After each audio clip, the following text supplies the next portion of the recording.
Today's episode of the Camp Pupil Podcast sponsored by HomeNukeKit.com. Why settle for videos and diagrams when you and the kids can learn about and construct your very own working bathtub nuclear reactor? Enrich the included uranium ore right in your kitchen sink. Daddy, my head hurts. It's fine, honey. I'll open a window. Then fire up your reactor right in your bathtub and enjoy countless hours of fun. It feels like my skin is burning. I'm sure it's just your allergies, buddy.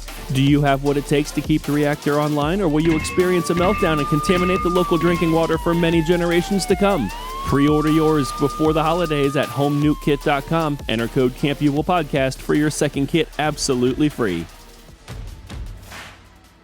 The Camp Pupil Podcast. Conversations with interesting people. Oh, wait, back up. And he was like, oh my God, you're serious. This is really going to happen. Yeah.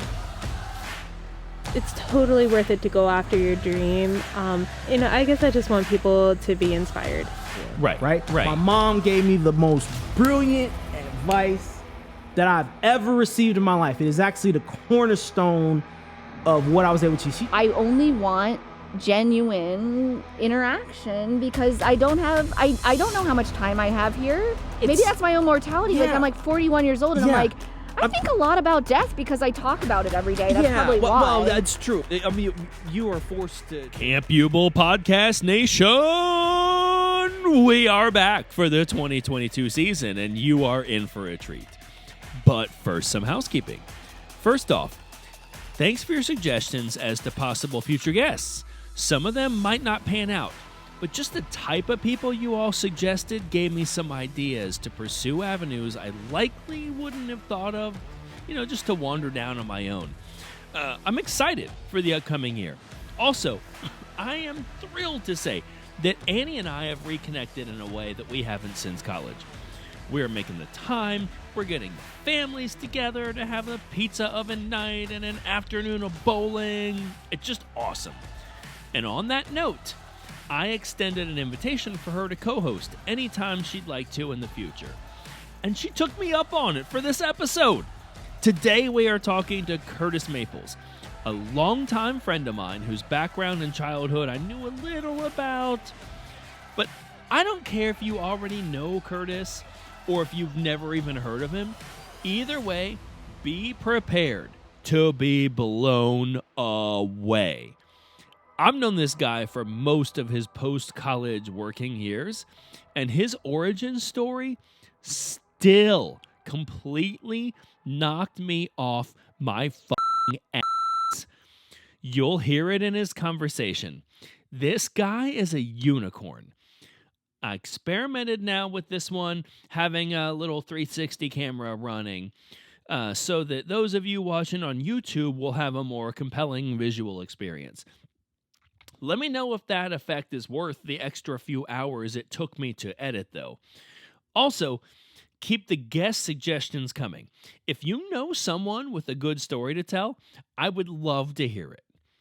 Also, Jamie Castle from episode 1 lost her bid for Cincinnati City Council, unfortunately, but I'm still in contact with her and will certainly keep you updated as to her future moves. That lady is amazing, and I intend to follow her future moves closely. So now, let's get to the good stuff. Here's Kurt. Jokes, things, and he's like, and welcome to the 85 Celsius, blah, blah, blah. They just put the entire thing out there with no editing, no nothing. Yeah. It works. I like it. I think it works well. When you start to nitpick and edit out the little parts that you think aren't that great, it's just this slippery slope of like, what are you going to put 50 hours into this? Like, when do you stop? Yeah. Like this whole conversation would have been part of 85 South podcast. Yeah. Well, and this is kind of what I do. Like, Annie was been through this before. I call it a rolling start. We just kind of small talk. And when I'm editing, there's a pretty obvious beginning point. Yep. We're like, okay, it's not very interesting until right here. It starts getting good. That's the beginning of the episode. And I just toss everything before that. But that's sense. About the only point where I make any decisions like that. That's good. Especially if you get people you're consistently doing the podcast with over time. Yeah. And you kind of know each other, it's even easier. Oh, yeah. You need less scripting. To just know that, like, oh, we're into it now. This is it. It's working. Yeah. That's All right. cool. Well, so we need to wind back. I think I like to start off with kind of where I first met people, which is easier when I just met them, of course. But you and I go a ways back. Yeah. And we can catch Annie up then to like how we first met. I don't even know how long ago. Obviously, it was before Blaze was born, though. And you said he's 4.5. It was So it would have been more 6 or like 7 years I was gonna ago. say about more like 6 or 7. It definitely wasn't like 10. It's gonna be less than that. So yeah, I think 6 or 7 years is good enough. It was definitely less than 10 because I was out of college. Yeah. So yeah, it's about 7 years Yeah. ago. Yeah. And was it probably like one of the science talks? I would imagine it was one of science. They used to do. I forget what it was called, but it was like Science Cafe or something like Cincinnati like that. Science Cafe. Yeah, and and it was a loose branch off of a Cincinnati atheist group. Yes, it was a meetup group at first. It was a meetup group where folks would just get together and they would have dinner. But every once in a while, they would have speakers that they would come into the dinners. Yeah, and it was very informal in the beginning. It was just, does anybody know a scientist that does interesting work? Mm-hmm. So it'd be like, oh yeah, my buddy's a professor at UC, and he's got a couple grad students working with him, and they're doing research on like vitamins or something. And it's like, all right, you think he could? And he would just like have dinner and talk to the group. They didn't like, there was no strong affiliation to any other group. There wasn't any money changing hands. No. So all the group could offer was free dinner to the speaker. Right, nerd dinners. You weren't getting you weren't getting exposure of any sort because none of us in that room were important or movers or shakers. No. So like we weren't going to help your career in science at all. It was just you. You're like, we're having a potluck. Yeah. And I brought the stew. Would you like to have some? Yeah, exactly. Nice. I like it. Yeah. And so the guy in charge, he would make reservations at a restaurant for a big group. They would rent like a private room. Oh, okay. And then That's even fancier than you I were supposed imagined. to. I don't forget if there was a flat amount or you were just supposed to pitch in a few bucks. Yeah. His goal was just to get enough money to pay for the speaker's dinner. That was it. So if just everybody puts in $2 or $3, that's enough that we can buy this guy dinner. I think that group still exists. And they revived it. It was on the I app, think. Meetup. Yeah. And it was. I don't know if does it still exist? Yeah, I think they revived it about a year ago because I started getting notices again that they were doing lectures, and I think very similar to what it was. So, anyways, that's where That's how you guys met? That's how we met. So I think we were at one of those and we were just just ate talking. dinner together and started chatting, and like it was a pretty regular group. So if somebody new showed up, they stuck out like a sore thumb. Mm-hmm. It was just like he's never been here before because like all these other people, it's the same ones over and over. Yep. So I think we just started, hey man, I haven't seen you at one of these. And you said, yeah, just, friend of a friend. Yeah, I'm told pretty me about friendly these. guy. I was going to say, Actually, that's I found brave. It randomly. I found it randomly. I didn't know anyone at all. in the Really? group. Okay, I thought a person No, clued you I in. didn't know a So you just single searched person. for something so I about just searched science for it, and I am a very friendly person. And I'm very brave. I have no compunction. Yeah, you just about walk in. making friends. It don't matter what you look like, who you are, things of that nature. If Yeah. you're safe and interesting, Yeah. I'm going to talk to you. So I just randomly found the group, and I'm like, you know Okay. what? Because at the time, I didn't know a single person who wasn't religious. Gotcha. Not a single human being ever. I never so- met anyone who didn't think that. So you didn't even know that this group was basically an offshoot of an atheist group. I at the knew time. that part. Okay. I knew it was offshoot, but I just thought it would be.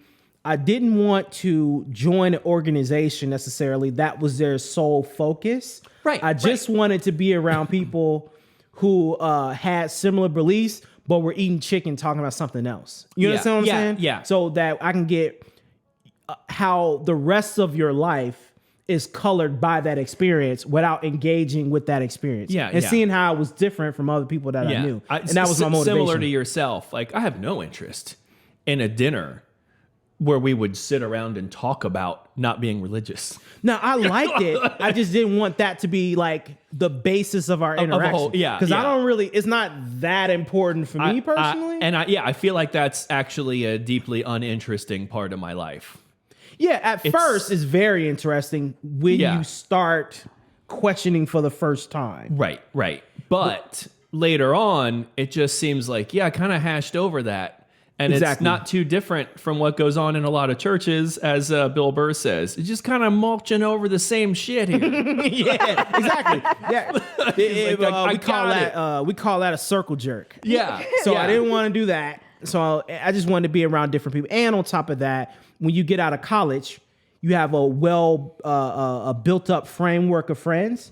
But then when you become an adult and you have kids and work and obligations, making friends is a challenge. Yeah. So I saw it as an opportunity to do that as well. It can be really limiting if you're not branching out like you did and seeking it out. Exactly. I think, which is really, like you said, you're brave. I think that's brave. I haven't done many things where I didn't know a soul to connect me there, to get into the group. Yeah. So it's pretty cool that you just kind of, why not show up, see what this is all about? I love it. Yeah, I should do what's that. the worst that can happen? That's how I thought about it. Exactly. Well, that basically gets to what we talked about as far as like pre-COVID versus post-COVID. How, as COVID started, it sort of cut off a lot of these outlets for a lot of us. Oh, yeah. And the smart ones, once restrictions started to lift, it dawned on them, I can be intentional about which of those bridges I rebuild. Coming out of this. Yeah, that's a good point. There are things that I can allow to just drift away. Some of those were marriages. As part, I don't really like this person as much as I thought. you're right. That happened in my family. Really? I thought I knew you. My dad and my stepmom split up during you COVID. think that this was just sort of this was the push? It precipitated the downfall of and breakup of their marriage for sure. I think it probably would have happened maybe a little a few years later anyway. It accelerated it. You know why? Because you're sitting there and you're like, we can't travel, we can't socialize and like what we were doing before. Mm-hmm. Why do we even like each other? All of our distractions. Yes, and they had a lot of those, and then they went away real quick, and then next thing I know, they're splitting up, and I'm like, what? And it was, I'm not saying that's the only thing, and that's not my business, but I guarantee you, it was like, absolutely amplified it, you know? You'd be surprised with the normal daily swings of life. When you're working outside of the home, you actually work outside the home with other people almost as much as you see your family in some cases. Yeah. Except for now I'm working at home and it's combined. You certainly have work friends that you see more than your spouse. Now and you have just to the know reality them. of it. It goes the other direction too. Like I know a lot of people where you realize like this person is actually more awesome than I thought 10 years ago. I didn't really know you.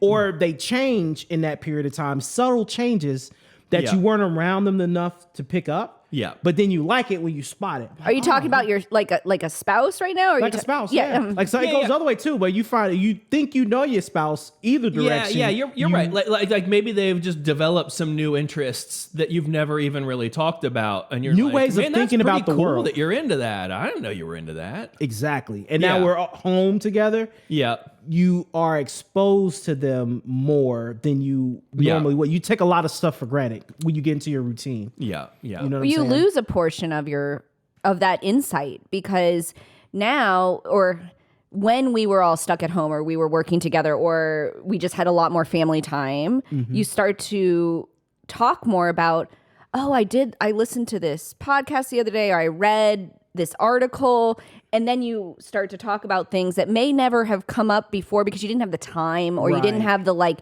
togetherness, and then it broadens, but it also goes the same way, the other way too, because I remember I was on vacation. We did like a COVID like hole up in a condo in Florida last Christmas in 2020. Yeah. Just to get out of our own house. Yeah. And I remember texting my friend and being like, did he always hold his fork like this? You know, I don't remember what this where this was posted, but Acacia sent me a video basically along that exact line. God, it was so funny. It was like it was basically women just venting about all the really annoying things that their husband does that they didn't really have time to pick up on before. But now, because of COVID, in a case where they're both working from home, where it's like now you're on top of each other, A lot of togetherness. 7 days a week. And they were just like, yeah, like and all those little things, like just the way, like, and they recorded themselves like venting about it, all these different women. And he's like, the way he chews his food, I just want to strangle him. like it just, Yep. It's just every little thing is turned up to 11, man. Yeah. When you're together a lot like that, and it's easy to let a thing that just kind of bugged you before, like it's screaming at you when you're in a bad space in your own head. Yeah, it just makes you you take a step back, and I guess the lesson there is, do you really know people as well as you could, and are you really enjoying them as much as you could be on a deeper, more intimate level? You know what I'm saying? A lot of stuff is very surface in a lot of your relationships, and you waste a lot of time with stuff like that. And I was remarking to one of my friends, like, just from a philosophical level, I have no idea. It will be impossible for me to know you unless you tell me. I have no idea what's going on in your mind, and I have no guarantee that what is in your head matches what you say. It is a privilege to even know what's in your head. Absolutely. You understand what I'm saying? Oh no, we talked about this on the podcast I did with Darius, about how I think COVID put it in sharper relief for me that I have no interest in some of these surface transactions because I'm craving to know people in an authentic, genuine manner, because it is a privilege, and even my own children, like, what is going on in their heads, what's going on in my spouse's head, and I think it's interesting because Darius and I reconnected, we had reconnected a little bit prior to COVID, but I feel like we've had more interaction at maybe a deeper level than since college. Darius and I went to college together. That's how we know each other. But it's just very interesting because there are certain people that I've kind of brought that, like, allowed my time to be shared with. Yeah, exactly. And that's where you start to value, like, I want to know what's in my good friends' heads. I don't want to have conversations. I want the small talk. No, it's so annoying. Yeah, and I think, most of us have a list of like the things that you kind of want to make positive changes on in your life, that much of which you never actually move towards. And it just, luckily, like, for the two of us, we both obviously put it near the top of our list, sort of through the COVID time of like, oh no, this is going to happen. I'm going to reevaluate which connections I rebuild as we're coming out of this thing, and be intentional and efficient about it. I'm going to let some people drift away on purpose. Yeah. And then there's some other people where I'm going to move them up my list of priorities compared to where they used to be. I'm going to start for the person that, like, I probably wasn't willing to cancel another engagement for. Now they're over that threshold now. Now I'm going to cancel other things for this, how do you decide? For this person. Both of you, how do you decide? It's more of a gut check, I feel like, at this point, because I don't know that if it was just COVID. I think I was probably exploring this even prior to COVID, but for myself as a mom, as a wife, as a worker, like, somebody, what do I really want to do? Like, check myself. Is this something I'm saying yes to because I actually want to, or that it's going to bring me joy, or it's going to make me feel fulfilled in any way? Is it something that I can't avoid doing because it's just a responsibility that you have to, like, live up to?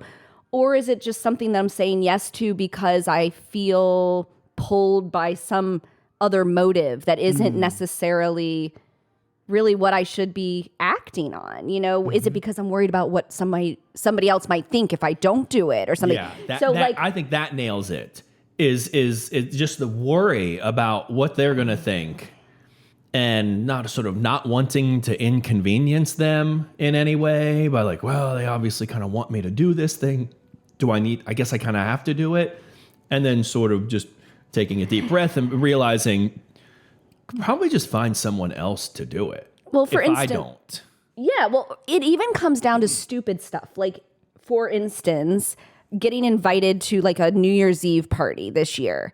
And I it's not that I don't like the people that were going to be there, but I was just kind of like, you know what? I don't really want to go. And like in the past, I would have been like, we should go. We should make an appearance. We should, go and have a drink with people and socialize and be the good neighbors and all of this stuff. But then this year, I was just like, I'm not really feeling it, and I'm not going to sacrifice that comfort this year. And I think in the past, I would have pushed myself out of it. Especially Forced if I've got conformity. Especially if I've got something better on offer. And I don't necessarily mean a bigger, fancier party.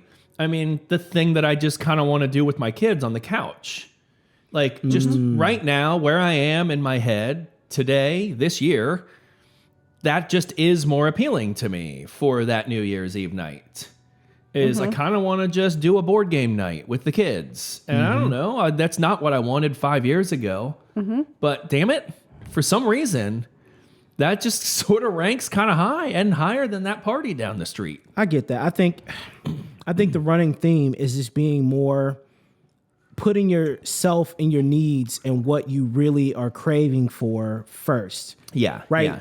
From an intimate level. Yeah. Well, not doing things like we play characters. Yeah. And that's the thing. We're like, exactly. Part of being human is I have an identity, I have roles, and I play a socially, the character I play is for the benefit of social cohesion. Yeah. It's not really what I personally want to do. A lot of things I do for the benefit of the team. Of course. Humanity, to make other people feel comfortable. And it has its place. Yeah. But sometimes... Yeah, there are the things you do for your social circle as basically community service.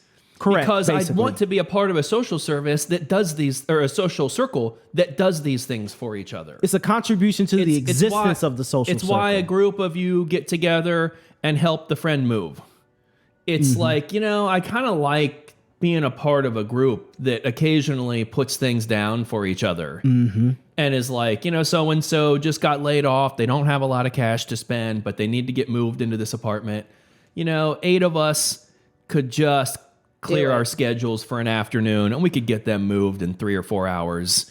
Let's just do that because it kind of feels good to be a part of a circle that's willing to do that for each other. So you're right. There are times where nobody's loving carrying that couch up and down the stairs. No one volunteers. They like the sort of implicit support, the community, right? That it means community building, right? Yeah. There's you, and it's a constant tug of war of your obligations to the community and your obligation to feed yourself as an individual. Yeah. And sometimes those things are aligned. Like right now, they're aligned because I'm excited to be here, but this is community. Yes. You see what I'm saying? Of course. It's about finding where they align more as you get older. Yeah. And it's kind of knowing when you're doing something just in a performative fashion versus an invested that you wanted, a genuine, like that's what you really were investing in as yourself.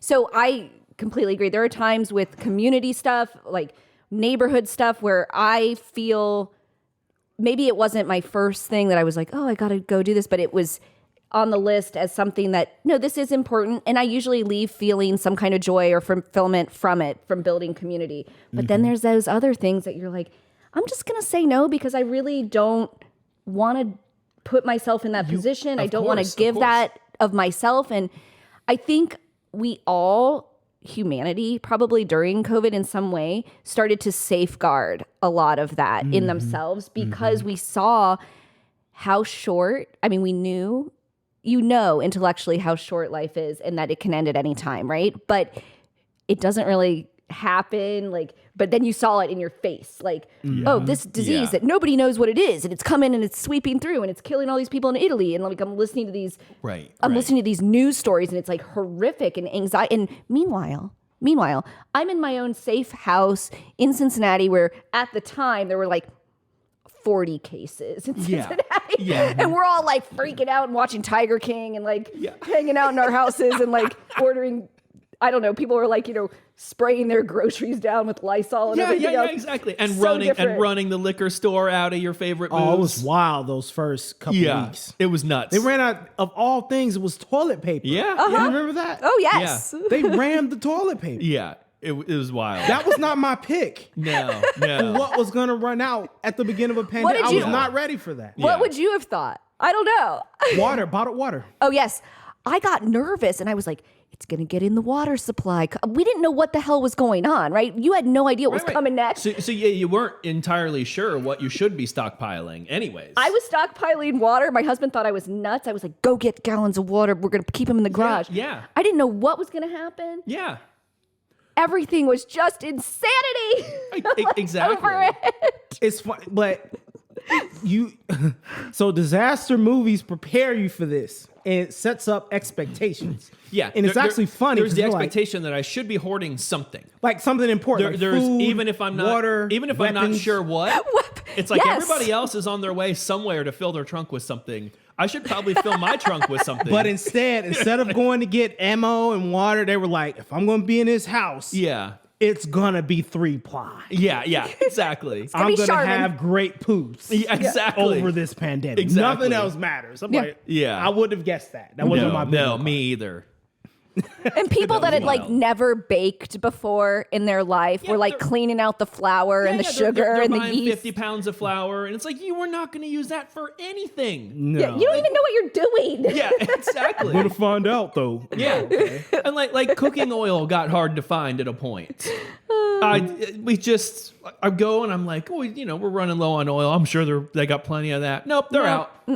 But that goes to Vegetable show oil. you that human beings and our emotions in the aggregate, what we intellectually think will happen outside of the situation Yeah, is almost never what happens once we're actually in the situation. yeah. Right? Intellectually, water makes sense. Yeah, But of course. emotionally, now that I'm thinking about it in hindsight, having correct toilet paper when you stuck in the house all day also makes Yeah, sense. yeah. Because you use everybody else's toilet Yeah, paper when 8 you- hours a week. And Exactly.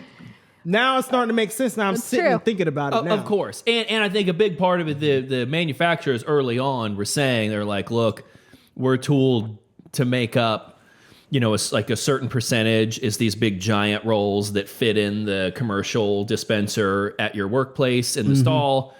And then we're only tooled up to make a certain amount of the small rolls. Yep. And they're like, we're idle now on the big roll machine. I didn't even But- think of that. That's true. But the Right? small roll machine, it can just only make it so fast. And you guys are all buying like 3 times more than you used to. And that machine was like, $100 million to have that machine built. Like, we can't snap our fingers and make another one. It's going as fast as it can go. And Besides that was food, that was the toilet big paper's reason. the only one that you use. Actually, I'm thinking about it.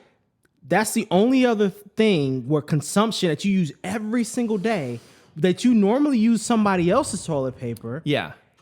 that went up during the pandemic. I didn't even think about it. Right. So some of my friends, instead of, the toilet paper, I think they maybe these people are ahead of their time, but a lot of people have gotten those easily installable bidet functions Yeah. for their toilets. I want one of those. I have two at my house right now, but I haven't installed them yet because I want to replace the toilet. Anyway, it's Yeah. a long story. We haven't installed it, but we have one. Okay. People in our neighborhood, there are a few people in our neighborhood who swear by Yeah, them. And yeah. they're like, it is life-changing. You will never regret it. Blah, blah, blah. So we're going to give it a whirl. I could be talked into that pretty easily. Yeah, we're I going to think. give it a whirl pretty soon. I'll let you know. You'll have to report back. On They're a not future expensive. episode. I mean, they're like $30 to $50 range. Like you can find one. No, I'm getting one. And they're Yeah. easy to install, I hear. I haven't done it yet. because but- it just Going to Home retrofits Depot an existing after I toilet. leave. yeah, it just Yeah. goes on your existing toilet. Gotcha. You may not get one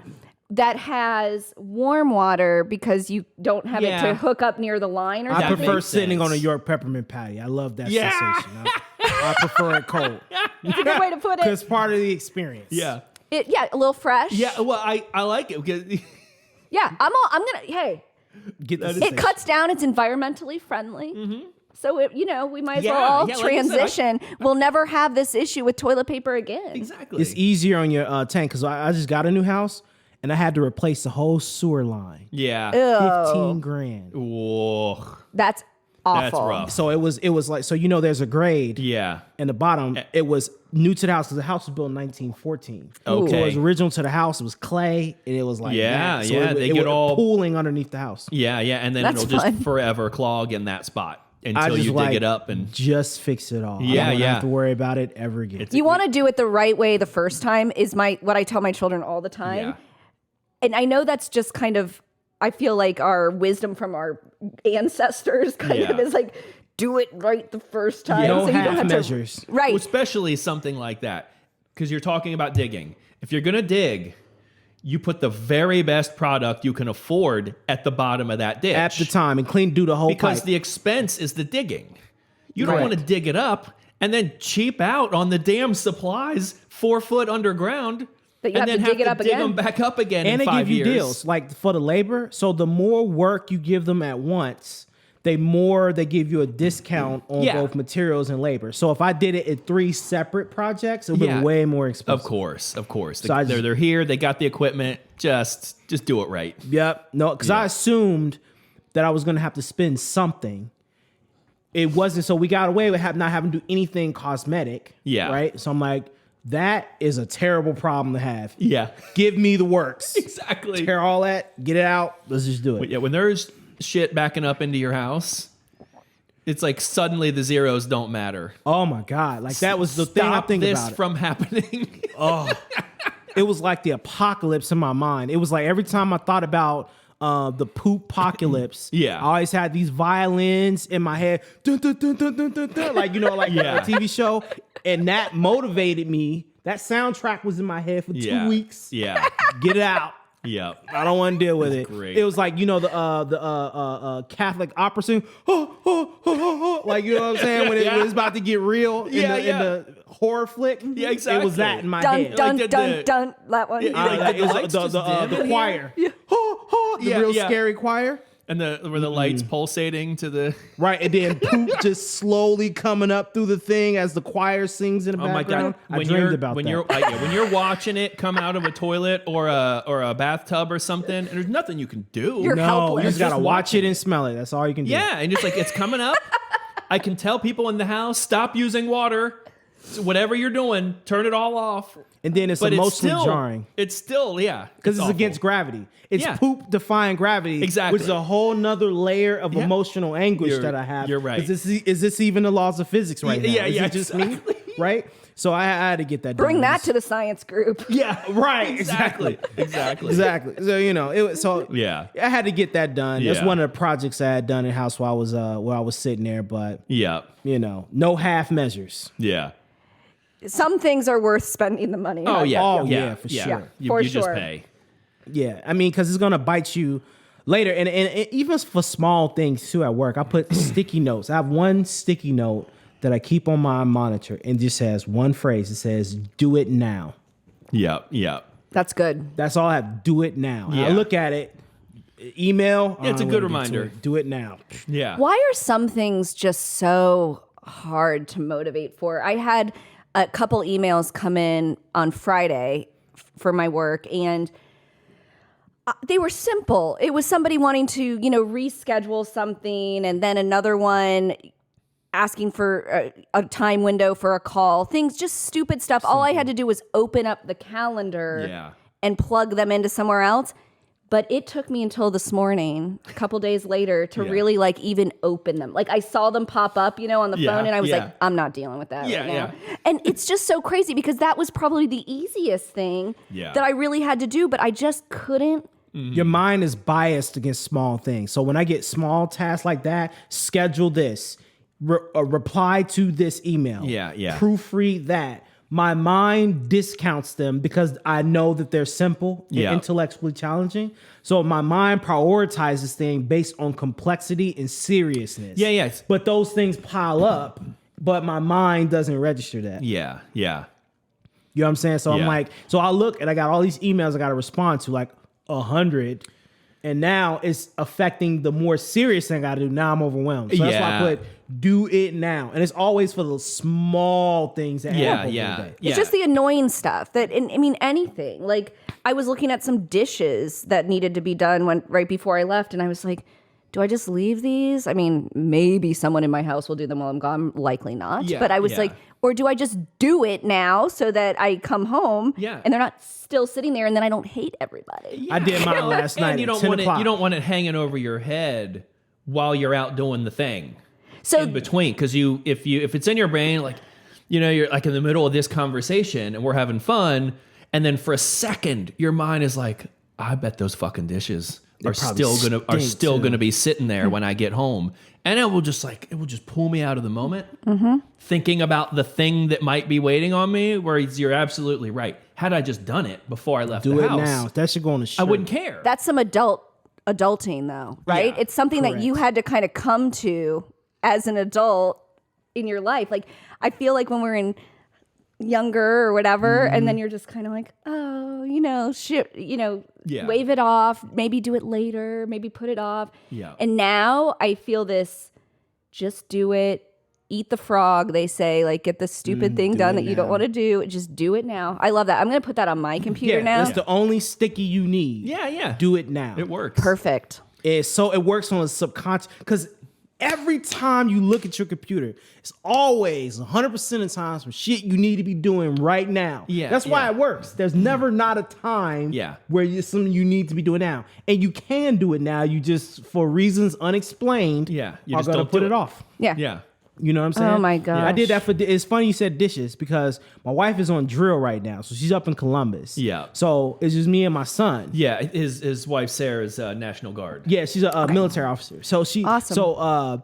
So I cleaned the entire house at like 10, 11 o'clock at night. My son was asleep. Yeah. Because I knew I was coming here and I'm going to watch football later. I ain't doing shit. Yeah. And one of my things I commit to is whenever my wife leaves for any period of time, the rule is the person cannot come back to a dirty house. Yeah. Amen. Right? That's the rule. So I always clean up. So I did it last night. I got finished midnight, so I can just chill right now. Because it does pull you out of the moment. It's distracting to try to do something else and know that that's waiting on you. Correct. That was a sticky. Like, do it now. And now happened to be 10 o'clock at night. Right. But now I ain't got to worry about it.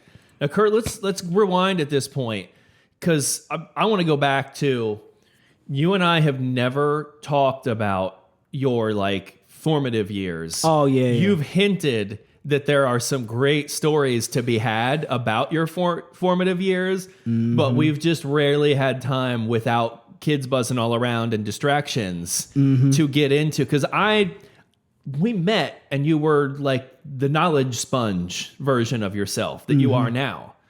And you've always said, like, oh man, I wasn't always like this. Oh no, I was a different person as a teenager. And so I that was what first put the idea in my mind of like, oh man, I should have him on the podcast, because I would imagine that contrast between who you were growing up and who I know you as probably make for some good content.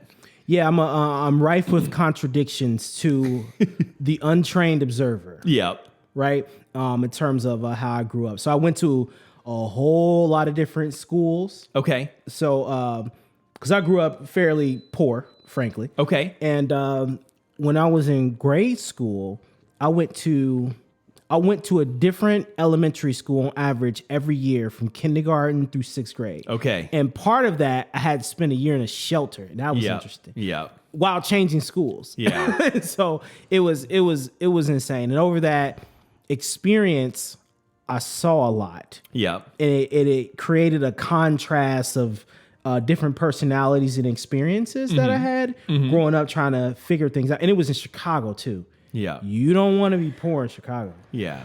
So seen a lot of stuff too before I came back. Yeah. There are places where it's worse than others to be poor.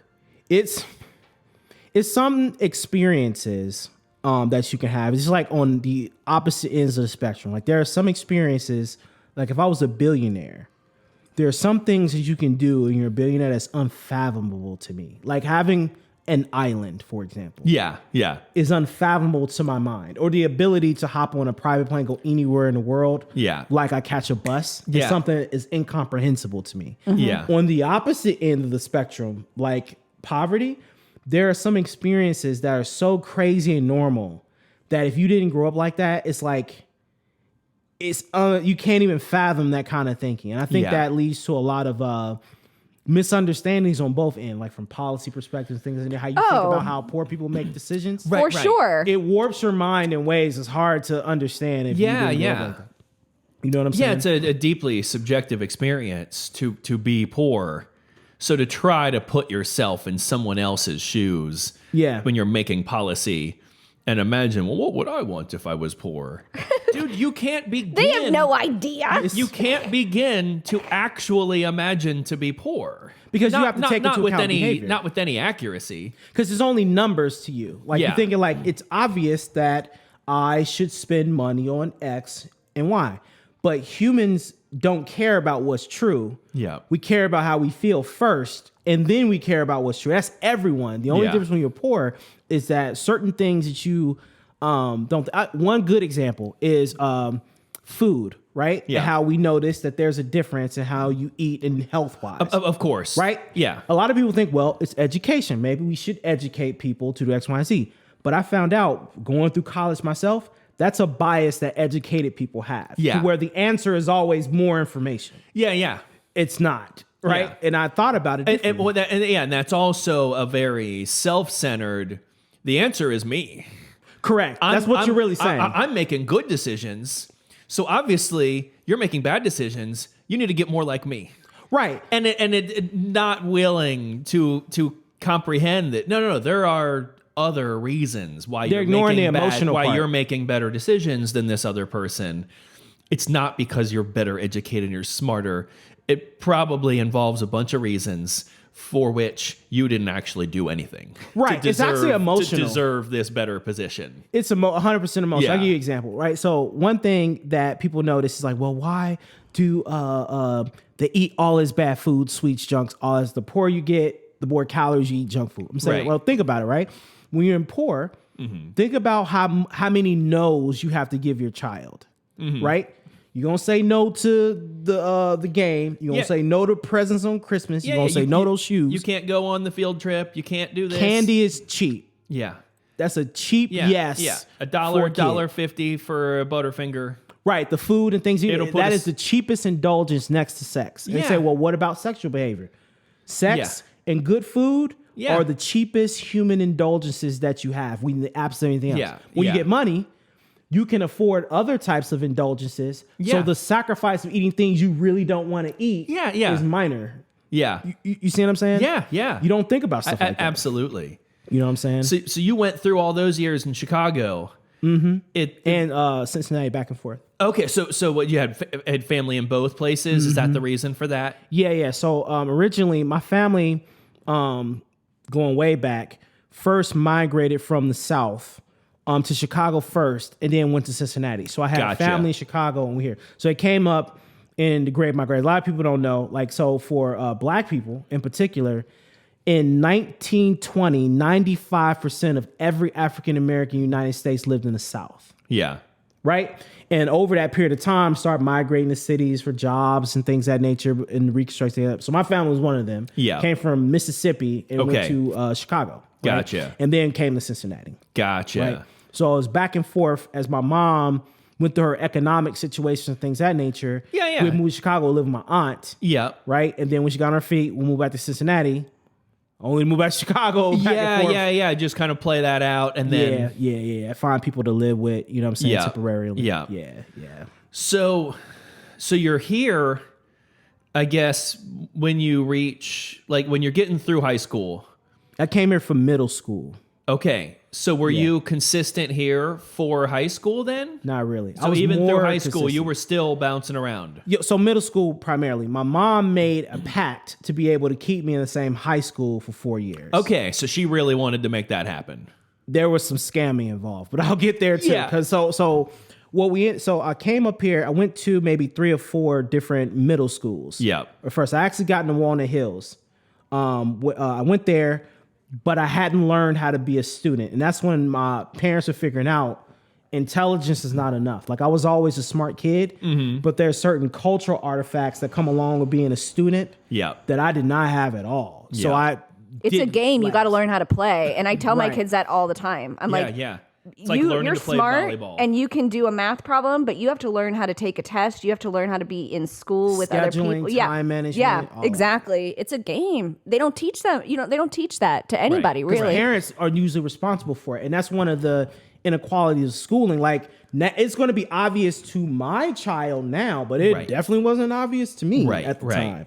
And and just one of those lessons among many where it's like, if the primary source is the parent, but the parent never learned the lesson, this kid is screwed.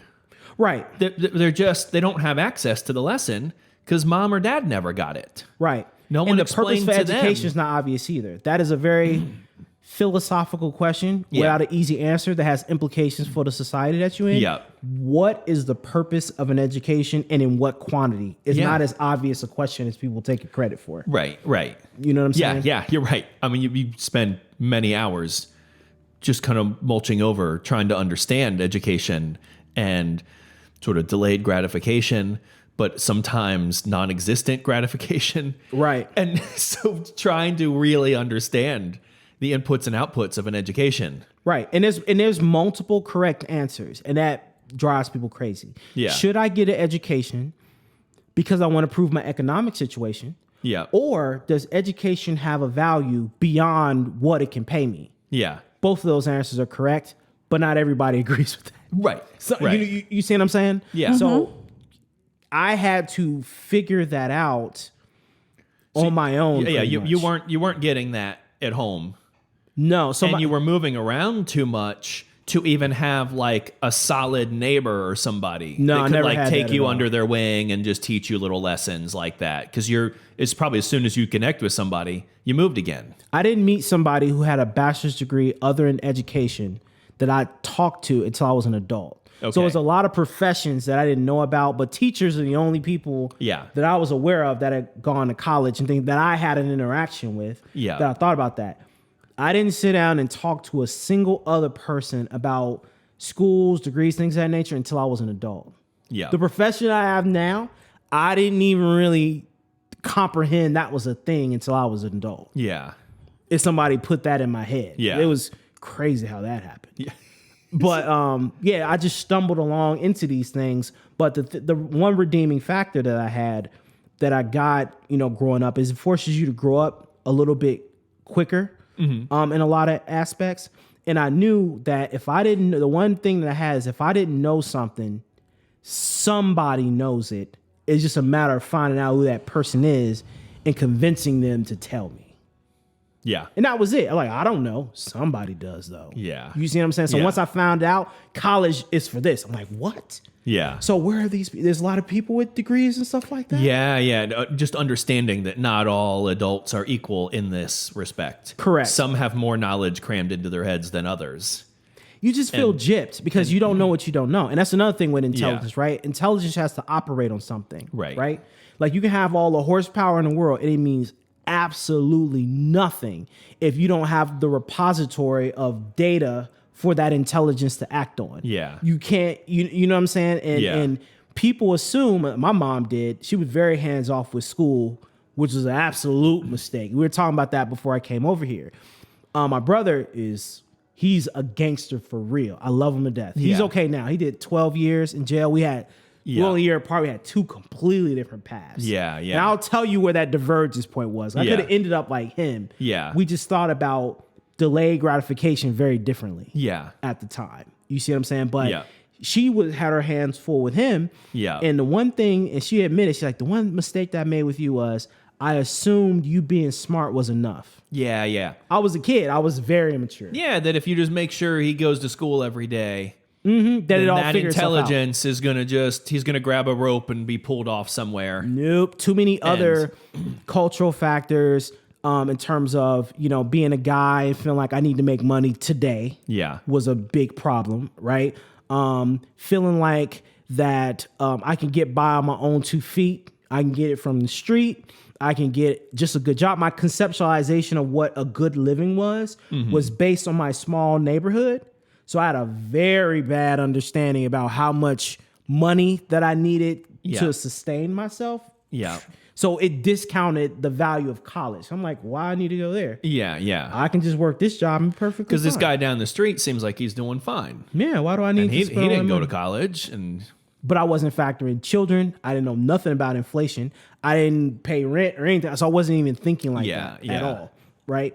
So how I figured that out. So after I got through school, so went to high school. My mom put me in Mount Healthy. Okay. And she said, all right, I'm going to try my best to at least give you high school all 4 years. And she succeeded. Yeah. But we had to scam it because we actually lost. We got evicted out of Mount Healthy. Yeah, you moved and commuted, but lots of kids end up doing that. Lots of people do that. Yeah, so I yeah. ended up driving to school every day. Yeah, you were technically in a different district. and- Correct. So I'm like, she made it happen.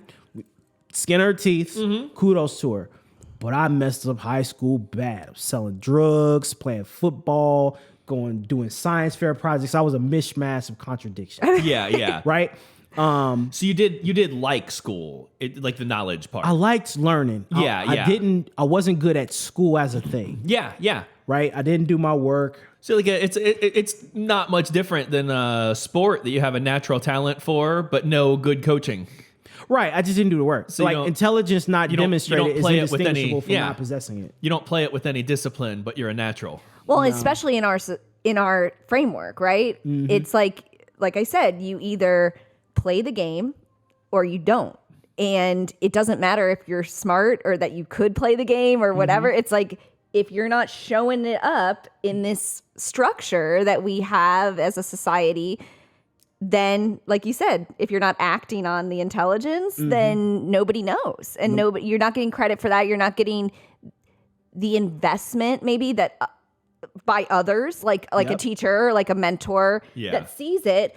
So I feel like there's so many kids like that though that, can just, especially, I don't want to go back to COVID, but right now with all the virtual school that happened, there's so many kids that are going to be lost. It's worse now. Yeah. So anyway, I don't want to interrupt yours, but that's exactly right. Like, But it was related to what you were just saying about community, right? And you think about what is the purpose of education and grades? Right. You only get grades because it's a vouch system. It's like a credit score. Yeah, yeah.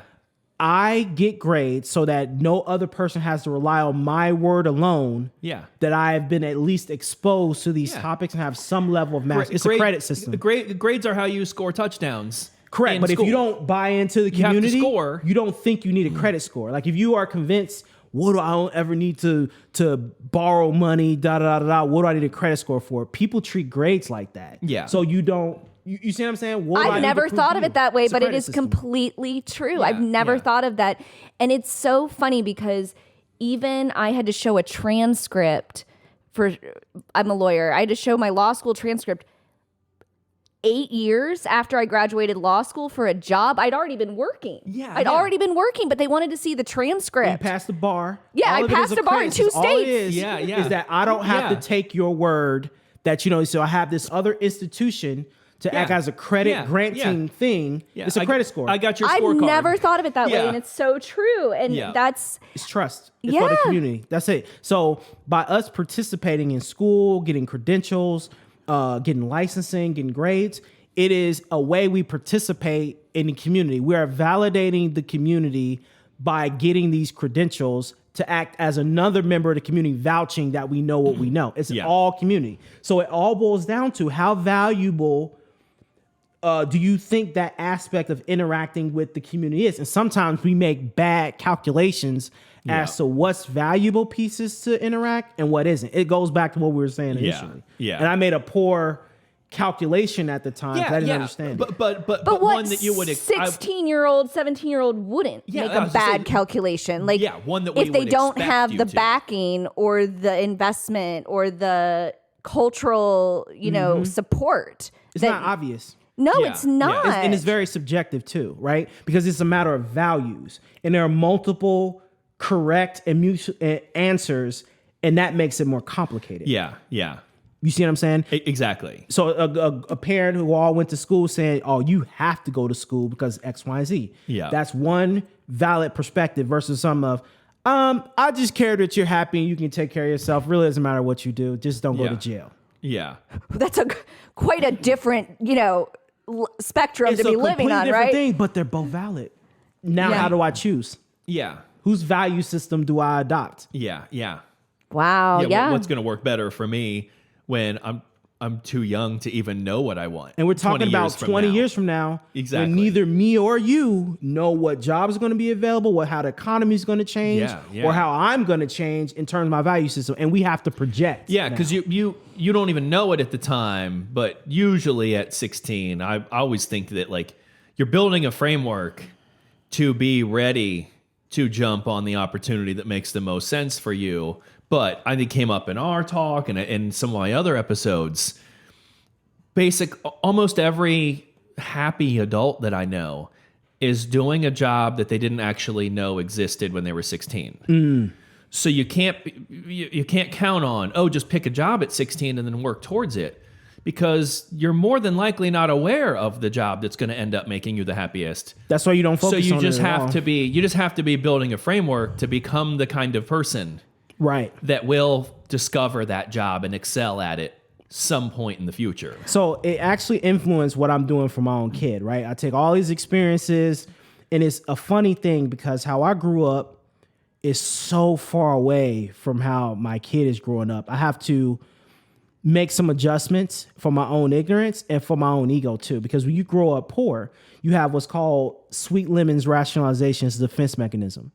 You have a compulsion to believe that your circumstances gave you something that the people who are more fortunate than you didn't get in order to make up for the emotional deficit of not having things. So now you think, well, I got street smarts. I got grit because I didn't have anything. Yeah. It's like, thank God that bad thing happened, or thank God this happened. It gave me perspective, or it gave me this. Exactly. Don't matter. Yeah. It's something you just tell yourself that I got through unnecessary. I got through this struggle. It made me who I am today. Exactly. Well, I'm sitting next to somebody who didn't struggle at all, and we looking at each other in the same space. It's generally equally silly to the person who did grow up with everything and tells themselves as they eat dinner every night, but I deserve all this. And struggle is subjective. I actually worked hard. Right. It's a meritocracy. And you totally totally diminish all the crap that literally just fell in your lap throughout your life. Like that you didn't work for at all. Like you just hit the frickin' parent lottery. You hit the genetic lottery.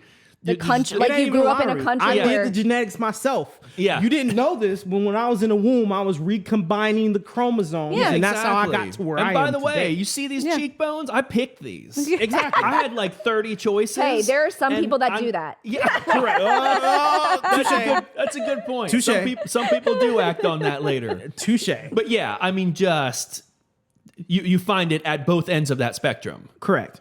Things of like, just kind of convince yourself. You find a way to rationalize your existence in a way that's convenient for your emotional health to think about. Yeah. What you have capacity to absorb and understand at the time in your life. And like, I think anyone that's been through a hard time or had something bad happen or a disease in their life or whatever has happened, there's no choice if you want to keep moving forward than to look back and say, what can I take from that like worked for me or works ahead? Because if you go back and you're like, oh my God, that was the most effed up, shittiest time of my life, and there is no explanation for it, and there was no good that came of it. That is terrifying for people to think about. Then where does that leave you? So I think that you do there is this thing like the sweet lemons. What did you call it? Rationalization. Yeah. I learned that in psychology. I learned that in AP psychology class in high school. AP English. I only got A's in AP classes. It got D's and C's and F's and everything. You know why? They're more interesting. Less interested in. Because I applied myself to them. Yeah. I only got A's in AP classes. Because it naturally grabbed you. It have nothing to do with what I decided. I got D's in all the stuff that I end up doing for a living. Yeah. It's hilarious. And your school counselor or whoever was like looking at your transcript was like, what the hell? He's getting AP English, AP psychology. yeah. He's getting A's and B's. And then what is he doing in civics? Like, what is he doing? I loved history. I had history too. Everything else. So never got anything above a C in math. And I had a D in computer drafting. Yeah. And now I'm an engineer. Yeah. That's great. I tell people it was my worst subject. It just goes to show you just have no idea where it's going to all lead, right? You just don't know at that age. I got my first A's and B's in math since high school when I started taking calculus, but I hadn't seen calculus before until I got to college. I didn't even know it existed as a thing. Yeah. Don't worry, I've never taken it. Oh my God. I don't even know what the hell. I am so not in. That's not the side of my brain that really functions. I'll try to be a lawyer too. I actually took the LSAT my sophomore year. Okay. I was convinced by my buddy. That, to hey, just you want to go think law about school? it. Okay. Yeah. Sure, why not? What do I got to do? You got to take this test. It was free for us. Okay. So my school gave us free study materials, and they were going to pay the cost for it. I'm like, all right, it's no cost to me. Yeah, why not? So I went and took the LSAT. I had a what'd I get on that? I had like a 163 That's good. on it, and we studied for like 3 or 4 months. Yeah. But then I found out what lawyers actually do was so different from what I thought they did on television. Yeah. We talked plenty I learned about the concept of billable hours. It was TV like, and John Grisham lawyers. And Yeah, it's not Legally Blonde. Yeah. And it's not Law and Order, and it's not any of those things. So I know. Dude, he actually went to law school though. He loves it. Though. Yeah. He's a Yeah. lawyer So he now. ended up following Yeah, he's an through. attorney That's now. cool. Yeah, I'm in Baltimore. Yeah. But that's what I'm saying. A lot of these things, just growing up through my life and things I've seen, because I've been on extremes of I've been on so many extremes. Yeah. I've been well off financially. I've been very poor.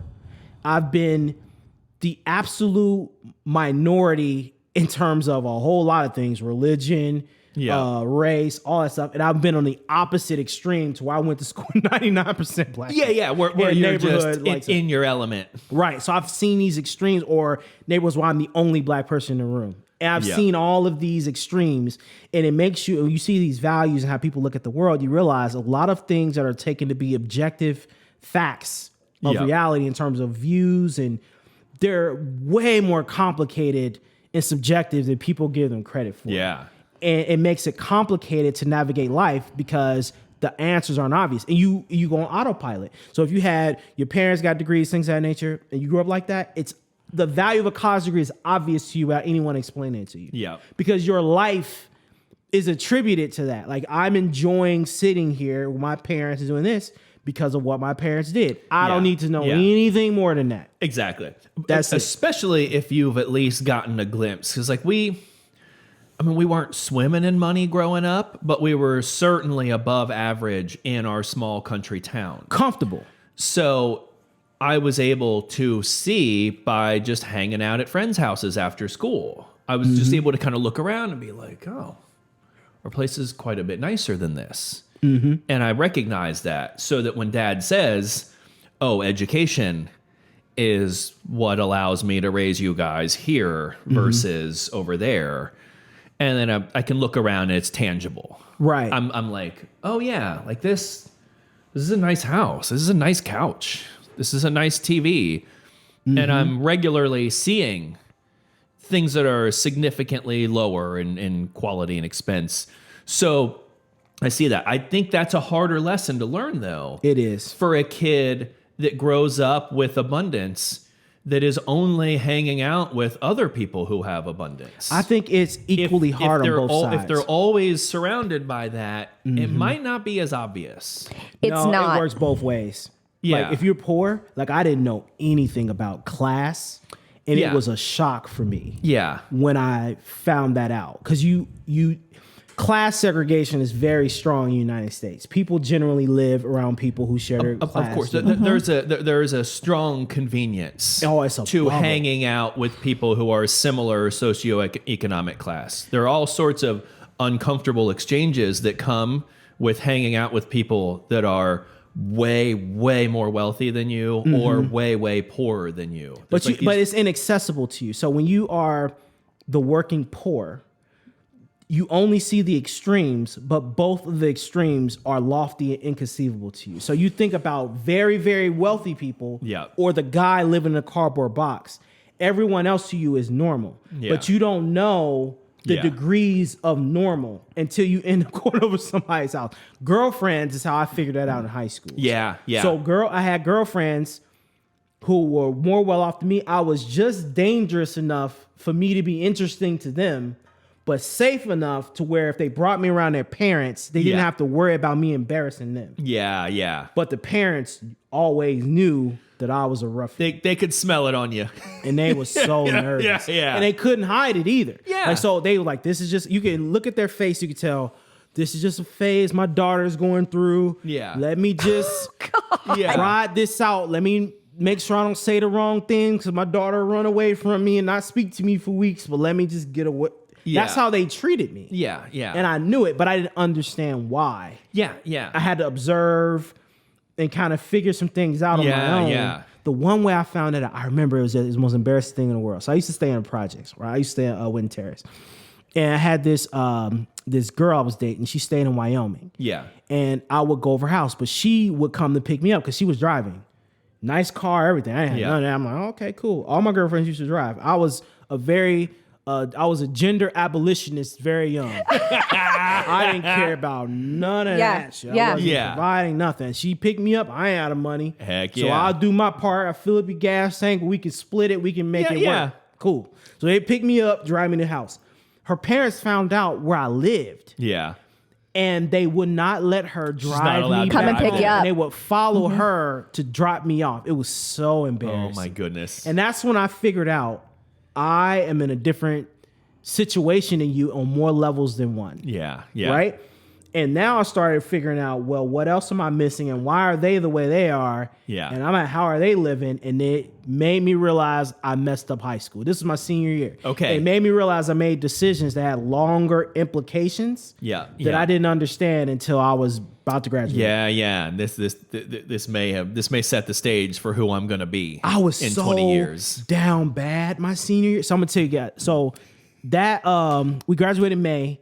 So right around April, right after we got back for spring, I had fees I had to pay to school that I didn't pay. Yeah. At a 1.9 GPA, and I didn't take the SAT or the ACT, and I applied to a single college at the time that I graduated high school. I didn't go to the military. Yeah. I didn't have a single thing. Was not prepared for anything. Yeah. And I almost didn't graduate from high school. Do you know how I graduated with those fees? They were doing a demolition project in the back of the school where they were building a new patio. And they said, if I got to bust up the concrete before the construction people to save the school some money, they waived my school fees. That's how I graduated high school. I'm Mount Healthy. True story. It's like washing dishes. Yeah, exactly. Literally, it's funny. It's basically it. That is the equivalent of washing dishes because you couldn't pay your bill. For your dinner. I had to do that to get out of high school. Yeah. So now I'm done. I graduate. So you graduated and I had to it's come too up with a late. It's too scheme. late to fix all your bad It wasn't decisions. too late, Well, as I I mean, you would can't find change out. them. I can't change But it. but now you're very well aware. That was a mistake. So what you just did for I the last jump on year. mistakes. That's the one redeeming quality that I have. Yeah. I'm not a perfect person, but as soon as I find out that I've been sleeping on something, Yeah. I pounce right on it. So I lied to people too. So I told my classmates, so your friendships are built on very shallow and superficial things. Yeah. So we weren't talking about future plans at all. We were talking about parties, we were talking about girls we like, football, high school stuff. But then it's like Warren Buffett says, when the tide goes out, do you find out who's been swimming naked? Yeah. I've never heard it, but I like it. Yeah. So now that we're going to graduate, they got all these plans. I'm going to Tulane. Yeah. I'm going to Notre Dame. So they weren't I'm going talking to about it Tuskegee. in the During the- cafeteria, but they during the year. were But they were applying. playing in the background. Yeah. But that's the one thing, because I was in AP classes, a lot of students had college education. It was obvious for them. So it went without saying that they were all doing this. So now I'm like, so what you doing, Kurt? I'm like, Yeah. Oh shit. oh yeah, I'm going to Cincinnati State. Then I'm studying architecture. I made it up. Yeah. Didn't have a single plan at all, and I had to make it true by September. Yeah. So that was my motivation that summer. Wow. It wasn't even like, oh man, I had to like make money and I had to go to school. But I'm probably like, I lied to these people. Yeah. And I have 3 months to make it true. Hey, Yeah. it lit a fire my to get it goodness. done, Oh my right? God, I had to come with all these schemes. And it was a bunch of stumbles and levels of brilliance after that got me to actually go to college, which was entirely by accident. So what happened was, I was evaluating school. So I got good advice. Well, schools had different requirements. So I had to figure out how to get into an institution without having taken the SAT or the ACT. Yeah. Right. So I had to get over that hurdle first. Yeah. Right. With GPA. So say community college. Boom. Done. I understood the concept of community colleges do that. Yeah. Right. So I ended up going. So I got lured in by the for-profit universities that I didn't understand at the time. Yeah. So I ended up going to ITT Tech. Because as with this other stuff, who was going to tell you? Oh, I mean, shit. I didn't even know about these for-profit things that were going on until marketing was now. crazy at Yeah, the I had time. no idea that these were like, Exactly. you know. I could be forgiven for that because the Well, of marketing was course. insane at the How, time. yeah. How were you supposed to know? Right. You can't. Okay, so you went to ITT Tech, and Yeah. then So I went to ITT Tech, right? So my plan was, all right, I'm gonna go to ITT Tech and then I'm going to network. So two things I was missing. I need to get in school and I needed to find out how to get around the people who had what I was looking for. Right, Right. right. My mom gave me the most brilliant advice that I've ever received in my life. It is actually the cornerstone of what I was able to. She told me I was looking for a job and she said, why don't you go down to the temp agency and be a secretary, be an administrative assistant, right? That's not normally a job Right. that young men do, but it was brilliant. And this is why it was brilliant. One, it gave me practice at getting the business acumen stuff that I did not get in school. Yeah. I got to practice it by being around people and watching what they do. Yeah, So yeah. then I learned how to dress, learn how to speak because I was working in an Yeah. office. Well, to go back to your point about how we're all playing a part. I had to learn This the is character. this is an acting part. Correct. This is a stage that these people act on, and it is all new to me. all new. I have to learn None. how do you act on this stage. I had to learn how to dress. Yeah. Didn't know any of that. I didn't have none of that. So I had ties, slacks, shoes, I had Yeah. a ballast. I got it all from the So Goodwill. so you're right. That was a stroke of genius of, well, there's one way to learn how to act on that stage is to climb up and there it was temp. And she and told me to do a it- temp. Do it with them. So I got to rotate every 3 months. So Yeah. I worked with Ernst & Young Accounting. I worked for a legal office. I was in human resources at Synergy before I got bought by Duke Energy. So you're getting to level up quickly and become a new person with each jump.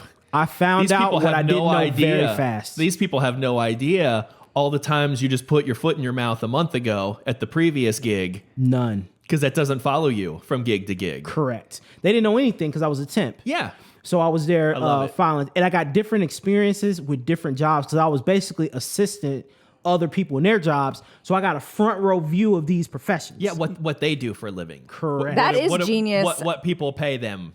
it's like an internship, but you were getting paid during it. Yeah. And you were getting to try out all different every 3 hats months. that you wanted to like, and maybe things that, like you said, you didn't even know were a Existed. thing. I didn't even know it was a thing. Yeah. Or I didn't know what they did, like human resources. Right, I had right. no idea what that meant until I worked in the human resources office. Yeah. Right. And the funny thing was, so my mom gave me that advice. Said, go down to temp agency. That's what started my gender abolitionism. Yeah. Is that job. I'm like, dag. So what else am I missing out on with the concept of male and female jobs? If I thought like that, I would have never took this job, Yeah. Yeah. which would have left me looking crazy. Right, right. So it allowed me to learn a lot of things quickly by taking that job. And that was the best career advice my mom ever gave me. I was 18 years old, so I would do that. So now I'm in IT Tech learning. I was doing drafting. Yeah. And I found out engineering existed as a profession for the first time. Okay. Because I wanted to do architectural drafting, but it hadn't dawned on me, like, who makes objects? I had never thought about that. Yeah. Yeah. Cars, planes, tables. I didn't think any of that stuff. Right, right. And to imagine, and you don't break it down as a kid in your head into the different tasks. Like, okay, someone thought of the plane, but then someone got a ruler and a pencil out and actually started drawing this other guy's idea. How the And- world you live in exists in the state that it's in is very privileged information that we don't take credit for. Yeah, yeah. You don't even think about how this stuff is. Adults Yeah, yeah. don't even do it. Yeah. Right? Oh, no. You So I was- rarely appreciate the engineering that goes into everything in this room right now. Parents Well, are very yeah. powerful creatures, man. Yeah. Well, we watch that show, How It's Made, sometimes with our kids, and it's love it. fascinating to me because I had never thought this machine does this like certain task to make this hole on this product to shove it through this, assembly line. And you're like, oh my God. And they're manufacturing how many of those at a At a minute? time? Yeah, a minute. Yeah, And yeah. you're like, I took that for granted. Yeah. And they have to be perfect every time. Yeah. Six Sigma.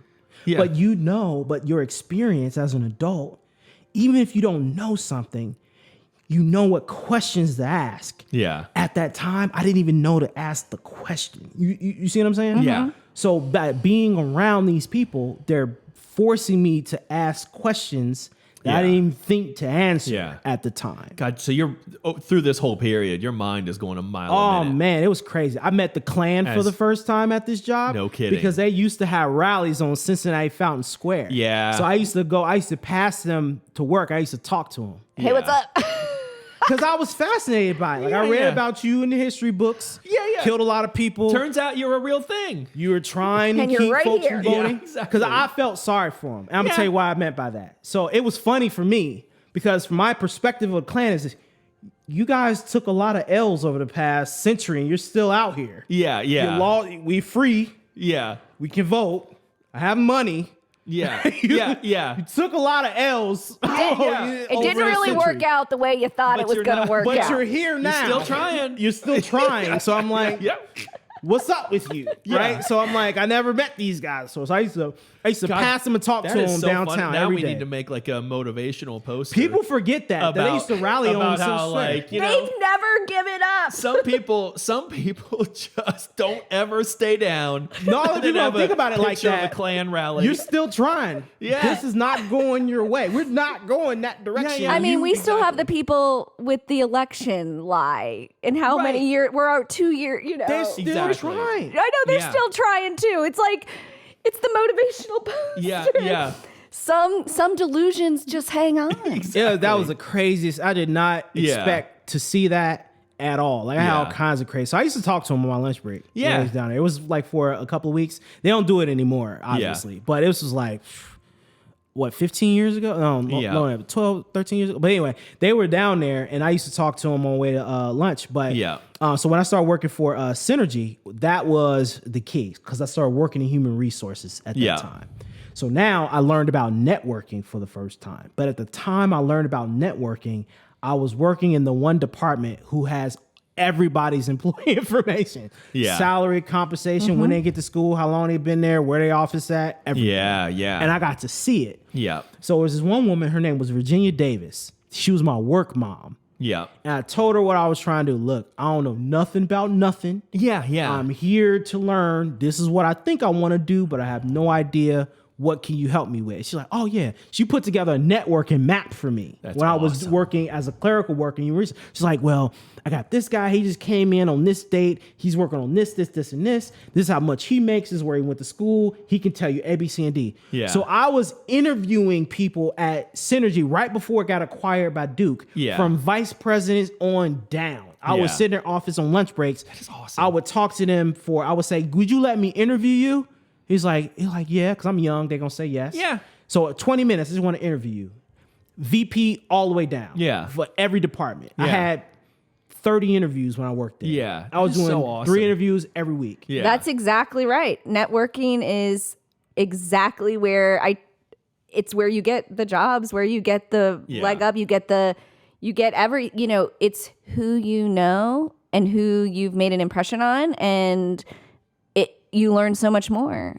It's a microcosm of why diversity is important. Yeah, yeah. Right? As True, an individual. True. I was diversifying the amount of voices Yeah. that were in my ear at the time. Yeah. And the amount of diversity that I have of opinion, things of that nature, caused me to ask different questions, like Yeah. I said before. Yeah. So I ended up got this one guy, and still to this day, in Duke Energy history, he gave me an internship Yeah. working in the server farm that controls the electric grid. Okay. So I had an internship there.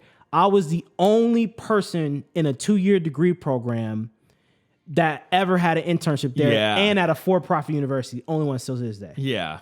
So he gave me an alley-oop from half court, right? Yeah, yeah. First internship that wasn't a clerical work. It was my first Right, professional right. role Sure. ever, right? And it Yeah. had nothing to do with what I was doing at IT Tech at all. It was Yeah. IT because I was into building computers, things like that. Yeah, nature. so So it you're- wasn't even related to my degree. But you're now working with people who have legit professional training. For He what was a they do. director. They're not. These are not people who have just a cursory understanding of the equipment they're working with. They've actually probably spent a lot of time training. Correct. To learn to work with this equipment. He was the third engineer I ever met. Yeah. 2 of them were teachers at IT Tech, and he was the third one. He was the only one that I met in a professional setting ever. Yeah. But he had a chemical engineering, but now he was a director of server ops. He went Yeah. to Northwestern for his MBA, all that good stuff. So I didn't know what an MBA was. It's the first time when I Right. found out what an MBA was too Yeah. at the time. So he was telling me, so what are you trying to do? He's like, why don't you go to engineering school? You doing drafting, blah, blah, blah, blah, blah. He's like, man, I ain't, what Yeah. is that? He's like, all right, you need to go talk to all of these other people. So I Yeah, went yeah. So he interview just gave you the next step. the networking map. So Yeah, when you yeah. go talk to all these people, like, well, what's engineering? What do you do? Da, da, da. Like, okay. So I was like, all right, I'm going to engineering school. So the one thing that I had was I never picked majors based on what I was actually good at. 'Cause this was my idea in school. And in hindsight, it was reckless. I'm like, okay. I found out how much college costs at the time. And then I'm like, you mean to tell me I got to pay them $50,000? Right. If for $50,000, I don't care what educational deficiencies I had before, you're going to teach me what I need to know, period. I don't care if I never got a C in math, you're going to make me engineer for $50,000. Yeah. So I went to school based on my worst subject. Just be off of the advice that I got from these other people. Because you look at it as like that's my most glaring weakness. So Right. let's Why fix, would I pay you- Let's fix that. Why would I pay you to learn something I'm going to do well at anyway? Yeah, you're right. That is the opposite of what most people tell their kids. exactly. They're like, Well, well, you're a pay for that. natural at music, No. so go to school and study music. Nature has $50,000. Yeah. paid the cost. I'm not going to pay you twice. That is great. That's how I was thinking at the time. Yeah. But I was skeptical of university, so I had to piecemeal it. So Yeah. the goal was, if I got a job, I went to go apply for a job to get a drafter. I was already a year in through IT Tech, so I went and got a drafting job. The Yeah. catch was, it was way out on 74 near Indiana, and I had to drive there to get there. yeah. So I applied to university as a hedge against not getting this job. They were hedging each other. Yeah. If I got the job, then I was going to hold off going to a university because it was Yep. decent pay at the time. Gotcha. Right? For a degree, it was going to pay out. But if I didn't get a job, I was going to go to college. They were equivalent in my mind at the time. Yeah, but I yeah. still didn't quite get the implications of Right, it. Right. right. I just knew I needed to keep The moving forward. delayed gratification again. Yeah. right? Correct. I was Yeah. like, 4 years is a long time. Can I really do it? Right. Let's just hedge. Yeah, Right. yeah. I got the second interview. And I'm coming back from the second interview on 74, and my car's axle broke. I spent all of my savings on this car, and that car axle broke. Yeah. Didn't have no money to get it repaired. Didn't have no money to get another car. I left it. I was straight on 74. I left it there. Yeah. So I left the car there and then turned down the job and then went to college. Yeah. With $50 and a bag of clothes. Yeah. My mom drove me up there. It was in the winter semester. Yeah. No preparation. So I went to school at T-Tech. I got some good grades. I performed well there. I had Yeah. like 4.0 there. So I was good there. But now I'm in a 4 university. $50 and a bag of clothes. That's Yeah. all I had to my name at the time. Goodness. It was my mom's last 52 that she got from a friend. But she Yeah. was like, all right, we're doing it. And we got a ride up there from somebody else, and she didn't have a car. So she Yeah. got a friend to drive us up there at $50 back, all my possessions. Yeah. So on campus in Wilberforce or whatever. Yeah. I had to do FAFSA by myself. Financially, I didn't understand. And did a lot of effort go into picking Wilberforce, or was it? Yeah, so though I picked it- How much time did you spend? I spent a lot of time and Okay. actually conferred with those. It was a very strategic decision. Okay. So I wanted to study engineering, but I learned about class size, things of nature. I got into other schools, do some finagling with IC Yeah. Tech and some other special programs, stuff like that. But the catch was I was studying something that I was not prepared for, that was already difficult. So somebody told me the choice of school, do not go to the best school that you can ever when you're studying something like that. And Malcolm Gladwell actually did a podcast on why. I didn't understand at the time, but data came out that the dropout rate in engineering, the attrition rate for MIT, for Yeah, example, yeah. is the same as the lowest ranked school. Okay. And the reason why is because people judge their performance not in absolute terms. They judge it based on who they're in school with. So if I'm at MIT and I got a 2.5, for example, and I'm struggling, I'm still one of the best engineering schools people in the United States, but I'm not thinking like that. I'm thinking about who else is at MIT who got a 3.5. That's doing great. Now I'm Exactly. going to go into business now. Yeah. I want to drop out. But if I got a 3.0 or 3.5 at some lower ranked school with not a lot of resources, right? Yeah. It may not be as good as a student at MIT, but I'm way more likely to graduate because I'm comparing myself to the peers I'm in school with. Yeah. Yeah. You see what I'm saying? Yeah. So I picked Wilberforce because it was nearby because I didn't want to leave my mom. Yeah. And it only had 800 students in the entire school. And the Yeah. engineering program never had more than 50. Yeah. So all my major courses, I've never had a class of more than 10 people in it ever. Yeah. The whole time I was in college. So I could do things and make up for my deficiencies because I know my teachers. You're getting enough one-on-one. I took calculus 3 with 4 people. When you need help. Yeah. It's there. It's there. There's something to be said for that. I really do agree with that. If you had gone to a large Ohio school, State? you would have gotten lost in the Over mix, and then you wouldn't have had the support. But at Wilberforce, they probably wanted every single person to graduate and do The well. culture's different. Yeah. They assume that you're coming to them with a poor K-12 education. Yeah. Because they're in the business of converting C students into B-ish students rather than taking A students and then keeping them A students. Yeah. So if this is their wheelhouse. Correct. I had a teacher. People, so you fit perfectly. Right. Just to give you an idea of how aggressive this is for a school that size. I had a engineering professor. His name was Khalil Habash, Dr. Habash. He was a Palestinian guy. And he was younger. He was like in his 30s at the time. Yeah. You know what I'm saying? I met him in a bar in Yellow Springs. And I didn't know he was going to be at this bar. But I had the PDF of a homework assignment thing on my phone at the time. So we at the bar doing shots, and he's helping me with my digital electronics homework in the bar. You're like, hey, like, that's awesome. You had a personal relationship with these people, and you got the one-on-one, you got the FaceTime. They were investing in you. You were investing in them and the program, because at the same time, like, it's so much. It was a community, right? Correct. It was the right community for me at the time. Yeah. That's why I tell people selecting colleges, prestige and all that stuff matters. Majors matter. Cost matters. There's a lot of parameters.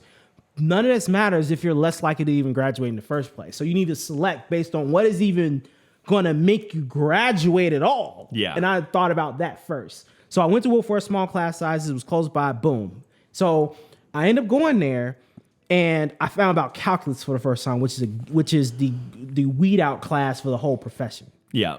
So I had to sell ecstasy pills and weed to pay for a remedial calculus class to make up for the fact that I had poor math training Gotcha. that summer to prepare myself for class. So I came up with $3,000-$4,000, whatever. Someone clued you in that you were going to need that ahead of time? So somebody gave me advice. I was asking for advice for college. Like, don't wait till the end of the class in order to let people know you have problems and things of that nature. But I took it a step further. I'm like, I don't know anything about school, so I'm going to assume on the first day of class that I need a tutor. That you're behind already. I'm behind already. Yeah. So I'm already thinking like, I'm not even going to tussle with this. So I paid $3,000-$4,000. It was like $4,000 for this boot camp. This guy to get me to go over. It went from arithmetic. I had him teach me like I was in kindergarten. So it was a crash course. Yeah, on just start all over. math from arithmetic all the way through calculus. Yeah. I was ready. Yeah, and just find all the little things you missed along the way. It was a tax. There's a tax on ignorance. I'm successful now, but it took me way longer. It cost me way more money than it otherwise would have had I not made the mistakes that I made earlier. Yeah. You know what I'm saying? Of course. So I ended up doing that, and then it was harder than what I thought. So I did computer science first.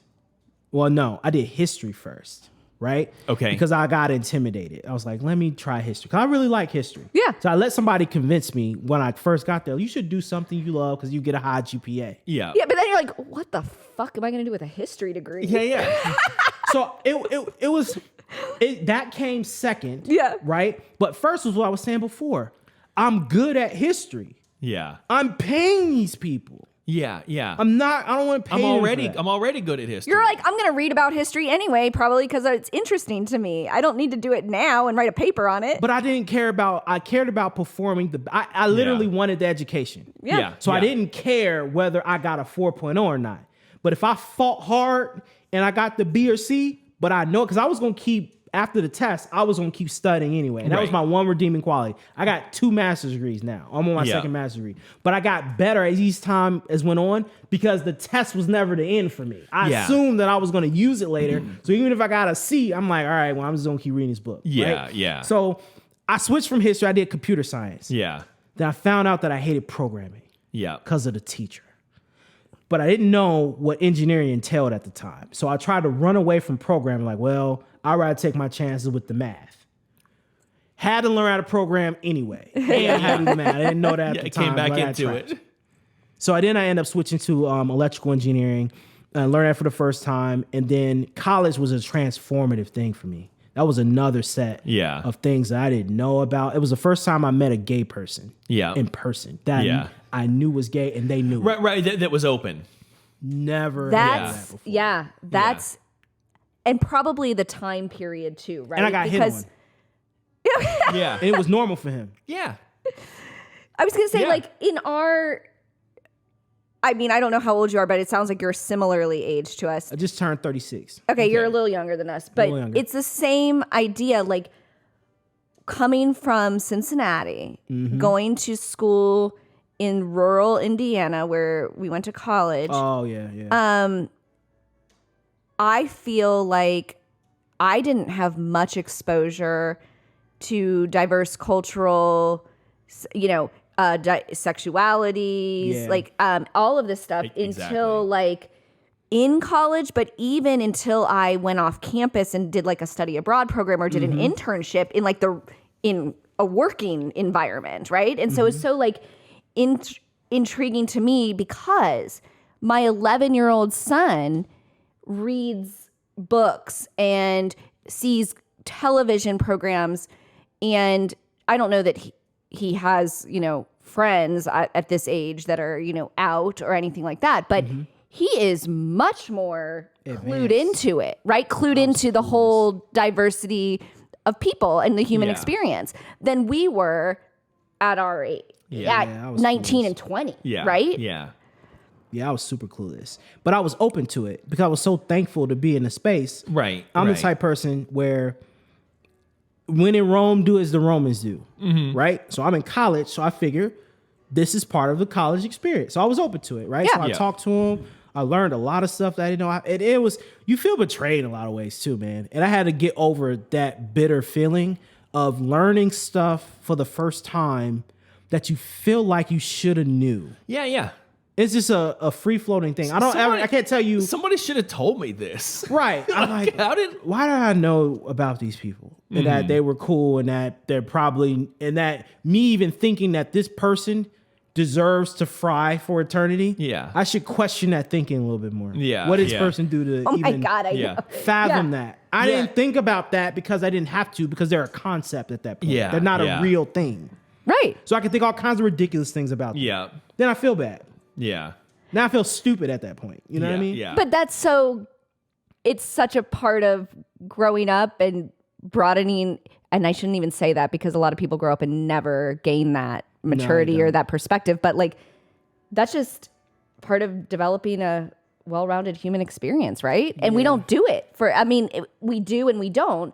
And I feel like now, even stuff, to be fair, and Darius might echo this as well, and I'm sure you do, we learned nothing about real history in elementary school through high school. Right. Like literally. And if I think now, I tell my husband, I'm like, I didn't know that.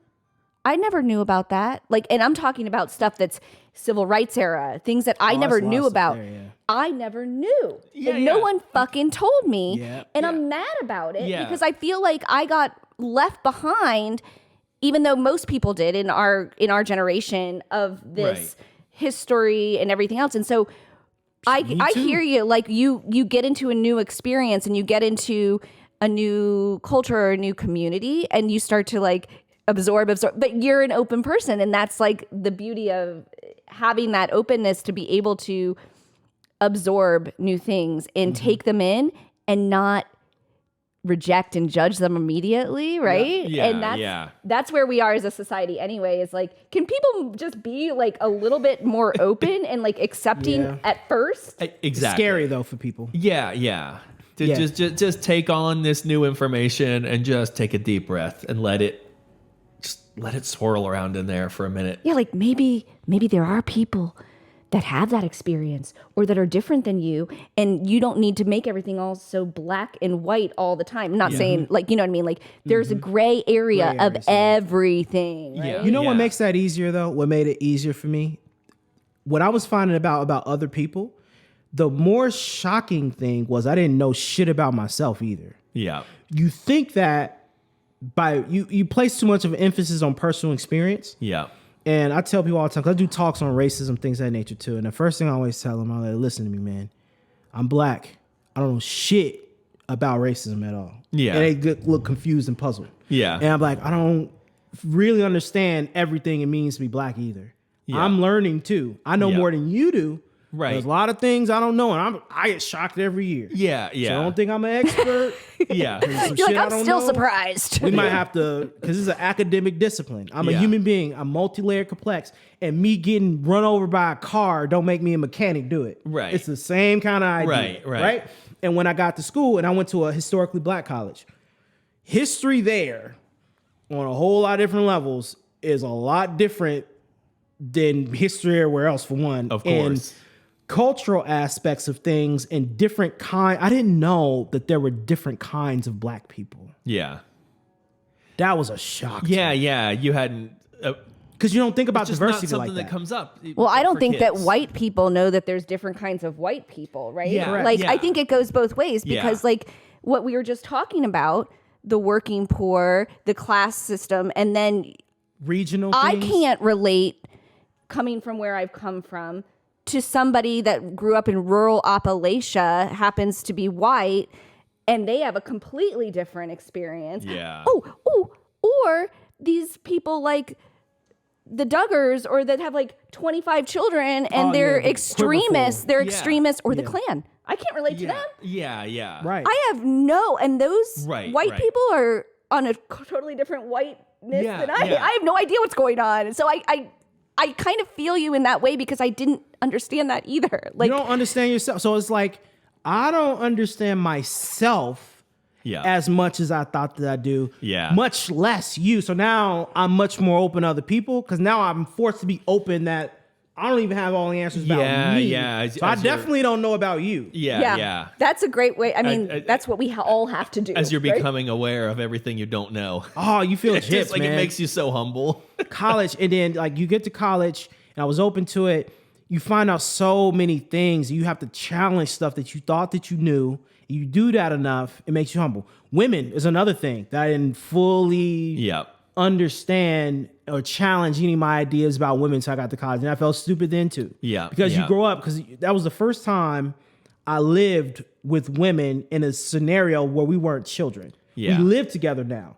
So I'm exposed to opinions. They outnumbered us 2-1. Yeah. So now I'm exposed to way more opinions and thoughts that I wasn't exposed to before because all my peer groups were guys. And I wasn't exposed to these opinions. Yeah. And I was only exposed to it from a perspective of I'm trying to date you. It was almost like, for lack of better terms, a predator-prey relationship. Yeah. Right? I only looked at you for what you could possibly do for me. Yeah. But I really didn't understand the opinions. And the older adults, they told me things about women and men that were dumb that I found out were dumb in college. Yeah. Well, and now you're not in that high school situation where you're the guy, like you were saying, for like a girlfriend where you might have Looking been. for a girlfriend, Yeah, like you're not in that situation where you're the guy in the football team or whatever, that you're dating the girl who lives in peers now. Wyoming or whatever. Yeah. Now you're all on equal playing field. You're all in college. You're all trying to like grow intellectually, everything. You're Yeah. just exploring yourselves, Right. right? So it is different because I remember entering the dorm as a freshman in college, never having been around guys in that kind of intimate setting, and they lived 4 doors down from me. Yeah, it's different. It's so different. And just even learning how to interact with the opposite sex in a different way and trying not to let all of those cultural definitions and like the stuff you've heard Yeah, it's color very it. But it can be good and bad. I think it's like it can be it's bad. hard. I'll give you a real good example, something that was like a meteor striking the earth to find out for the first time. I can't wait. So in high school, in movies, it is movies and things of that nature, you may have heard that our society is pretty sexist. But when you live in that society, it's like things that are not sexist is like trying to describe land to a fish. Right. Because you think it's natural and that's how things should be. One example was that we're taught by movies and no woman anywhere wants to have sex on her own. A man has to put the idea in her head through a long series of convincing and chasing. Yeah. Yeah. Right? Pepe Le Pew. Yeah. Yeah. Yeah. Very gross. Yeah. Yeah. But we accept I haven't thought about that guy in like that. Jesus Christ. But exactly. It's so bad now. Oh my God! It's bad. I have rewatched because I similarly somebody clued me in on like they're like, dude, have That's you a watched that lot. in a while? No, they go, He's a good. sexual predator. Oh, Like, yeah, it's like bad. with fresh eyes. As It's an horrific now. Enlightened adult. Go back and watch, and I did on that suggestion, and yeah, I just, oh my God, it was painful. You're just watching. Like, Sitcoms are all like that too. Like they but it's, paint The 80s and- understandable yeah. that in a Mad Men era, that was hilarious. That cartoon, and it was because a lot of Looney Tunes were meant to be entertaining for kids but funny to adults. for adults at the time what yeah, was going on. exactly. So it was supposed to be fun. So I totally get that. That's Like so a bunch crazy, yeah. bunch of I whiskey believe sipping that. Mad Men sat there giggling while their kids watched, and that was funny. And now it's so painful It's to bad, watch. It's yeah. like, oh, good Lord. The artists that drew this and that thought this up, this was hysterical to them as they were drawing these pictures. And now we look back at it in like secondhand embarrassment. Yeah. For everybody involved. Exactly. And it just, yeah. It's making me it- cringe right now because I'm thinking about it in my mind. Ugh. He spent the entire cartoon Yeah. chasing a member of, it wasn't even the same species. It was a maid, yeah. right? It was like she was a maid. It was a cat that he thought a was a cat. skunk, and Yeah. he didn't even think to even. It was instant on you. Yeah, kissing yeah. the cat and everything. I'm like, oh, and they're running the entire series. Exactly. No police, Yeah. no police. Yeah. nuts, No support group. nothing. There was no hashtag going on. There was no Me Too no. movement. There was no help. Exactly. No one intervened. They Yeah. all over the city getting chased. And nobody stopped. Oh, that's wild. Let me go stop. It wasn't none Yeah, of that. yeah. It's insane to think about now, but that colors your thoughts. Yeah, of So you have a course. whole generation of people thinking like women are this way. That becomes immediately obvious as false when they Yeah, outnumber you 2-1 and you're in a cornfield trapped together. Yeah. They make the rules now. Yeah. Yeah. So now I found out for the first time that women have desires and thoughts about these things have Yeah. nothing to do with me. Yeah. Yeah. I am an object of their desire Yeah. Yeah. now.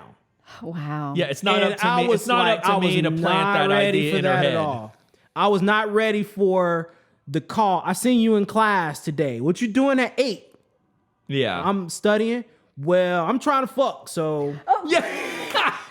can we put this off? I can't say I was ever direct yeah, in that way, exactly. but I had that happen. There's It was something in to- different levels of subtlety, Yeah. but it was Well, you said you It's were the booty call. Well, you said you were outnumbered 2-1. Right, which so I'm the that minority didn't- on campus. That didn't exist at DePaul. no, I think we were semi-equal. closer. Yeah, in numbers. Women Yeah. are a lot more. It's a different scenario when they outnumber you in the events and things of that Of nature course, controlled of by course. women. and you in classrooms, you hear a lot more of their opinions in class and things of that nature because they get to speak, actually. How dare they? Yeah. How dare they, right?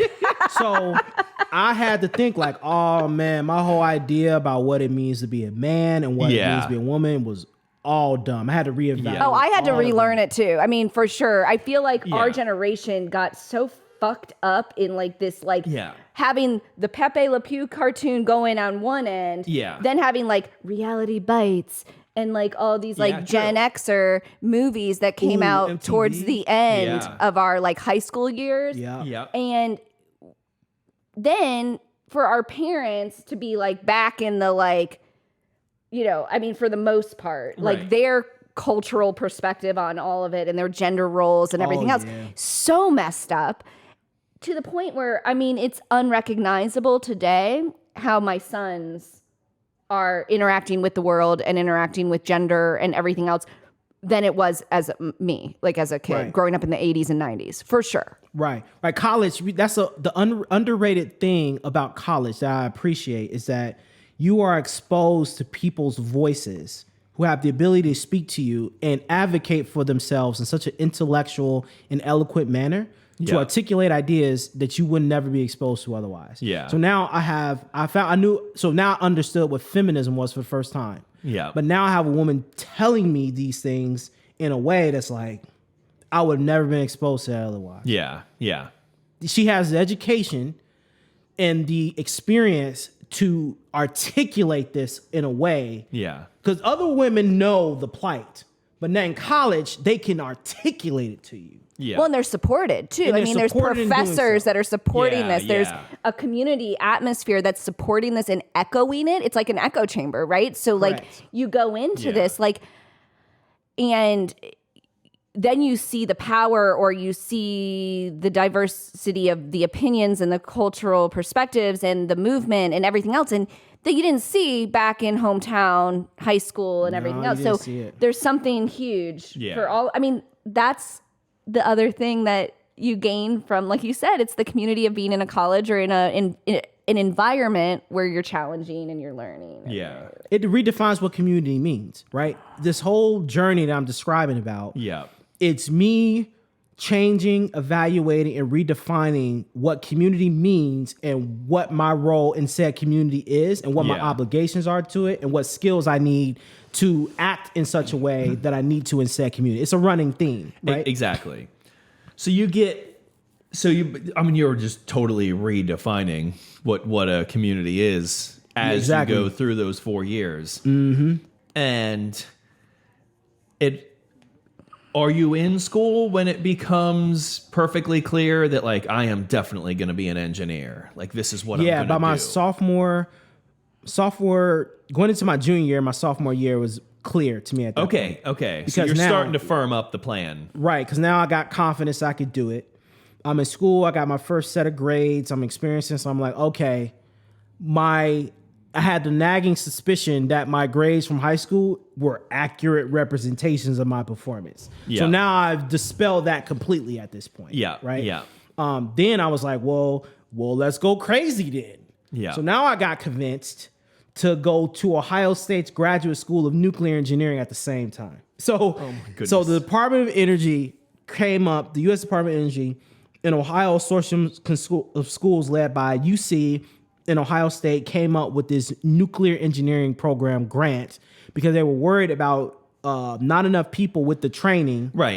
Going into the field. Right, because most of the people who operate the nuclear reactors, nuclear submarines in the United States, they're all military. Were trained in the military in the 70s before the programs came out and they were retiring. So they came out with this program to have, we need to at least get somebody out there who knows their way around nuclear reactors. Right? They're just like, come on. Exactly. We need the guy that knows how this works. And, just in case. Exactly. Just in case it goes crazy. Because the only people at that time who were doing it are, you're either running the reactor on a nuclear sub or the bigger aircraft carriers are running nuclear reactors. And that's like the sole source of people that know how to actually run a nuclear reactor. Or on the extreme end, it was physicists who were doing who had the academic theory. Background. Correct. So I got this program. And the Navy, there's only so many of those ships. So the Navy can only be counted on to produce so many engineers that know how this stuff works. Correct. So if you're going to build more land-based reactors, who the hell's going to run them? Correct. So I get that's smart that they're thinking we need to do whatever it takes. We got to get kids to go into this And field. it's a trade. You know, you don't need a 4-year degree to operate a nuclear reactor. Right. So the nuclear power school, so the United States, that's why I started learning about trades. I had to go to college to then learn learn how about- many to degree learn about things trades. you can get. Yeah. Where you didn't even have to go to college at all. So that was the I first could time be nuclear doing reactor this. operator. Oh Because Yeah. by law, it's a 2-year apprenticeship program Yeah. to be a nuclear reactor operator that is run by the Nuclear Regulatory Commission. Okay. You to become a senior reactor operator is require a bachelor's degree, and those are the managers who operate the control room. But everyone else who operates the actual controls, Yeah. those guys have the equivalent of a 2-year degree. It's a trade. Yeah. That's all the nuclear reactors in the country, Yeah. right? And the fire and gas plant operators, profession that no one thinks about. Well, who actually runs the gas power plant? There's Yeah. electricity. You don't even think about that. 2-year degree Yeah. or a high school diploma, more accurately. You Yeah, can do it at a yeah. high school diploma, and they train you on the job. Didn't even know that. Makes stupid Yeah. money too. Yeah. So I learned that for the first time. I was like, whoa, Yeah. I didn't even think about that. So you enrolled in that? Did you Yes. end up doing it? They convinced me to do it, and that's how they did it. It was $1,000 stipend every semester. You got credits from Ohio State's Nuclear Engineering Program graduate school. So Yeah. if you decided to matriculate into the master's degree program, Gotcha. 12 credits You are bring already the done, credits with you. right? And you got paid to do it. But if I failed all the classes, they just take all the credits off your transcript. And I Okay. get to keep the stipend money. Yeah. No brainer. It's the hardest thing I've ever done. in my Yeah. life. Yeah. So I had 2 engineering disciplines now. So I'm doing nuclear engineering, electrical engineering at the same time. And I'm in undergrad and graduate school simultaneously for Yeah. a year and a half. So you're very busy. Yeah. So I swung for the fence. So now that I figured I could do college, Yeah. I'm like, we're going to do grad school now. Yeah. Yeah. Right? All right. I got to tour every nuclear reactor. I actually got to run a nuclear reactor, Yeah. 2 of them. So Davis Bessie, DC Cook, up north, we got 2 nuclear reactors in Ohio, and they're all near Lake Erie. Yeah, yeah. So I went up there, toured all of them. I got to operate the training reactor up there, and I actually got to operate the nuclear reactor on Ohio State's campus. Ohio State has a nuclear reactor on campus. Okay. And I made a pair of shoes radioactive, and I got to go home barefoot. Yeah. So I put a pair of shoes in a nuclear reactor, and I bombarded it with neutrons and made it radioactive. Yeah. But I was excited at the time. Of course. So I wanted to put something in the reactor. And the only thing I could think of was my shoes. Yeah. So I put it in there. I love it. And we made it radioactive. And I had to go all the way back to campus barefoot. Yeah. 2 hours away. That's awesome. Right? I also found out the reactor, the sensors on nuclear power plants are very, very sensitive. And if you eat enough bananas are radioactive. The Okay. isotope of potassium, K40, Yeah. is radioactive.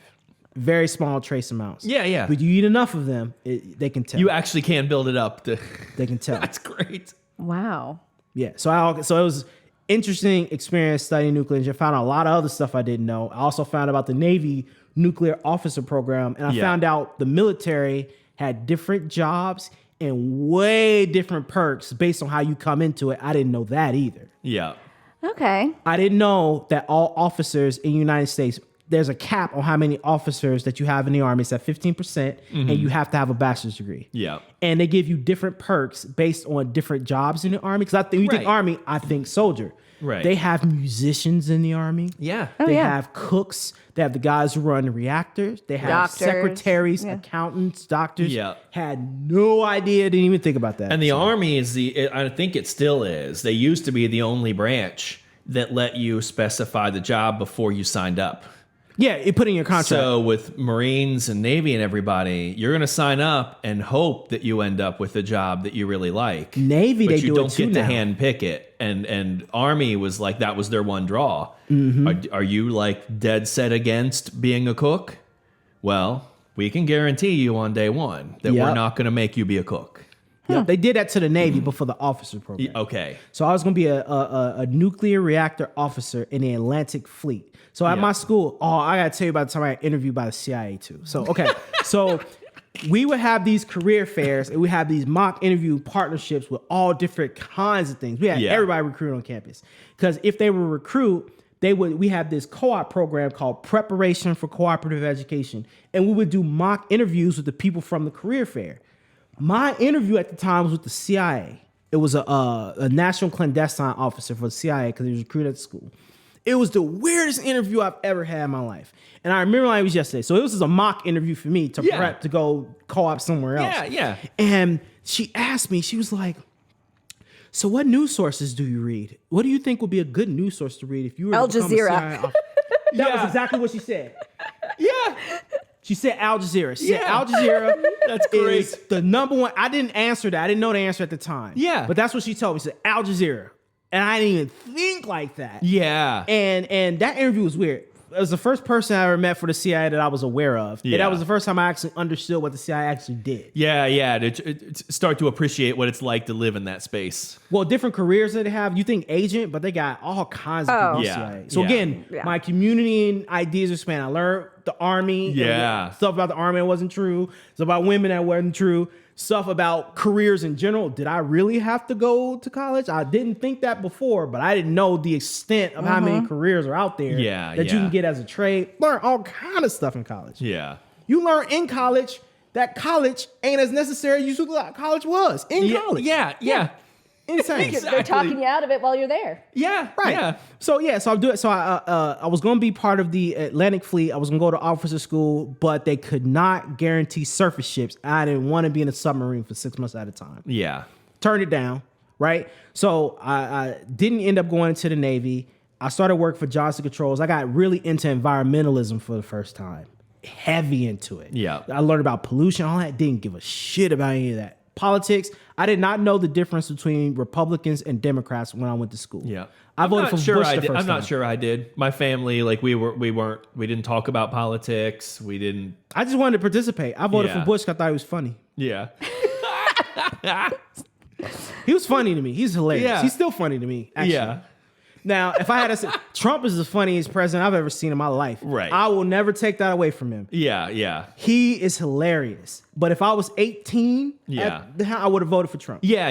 You would have been and shit, taken and I thought in he by was that. authentic. Right. And at the time, Bush was, I thought he was authentic and funny. Yeah. And that was my only criteria at the time.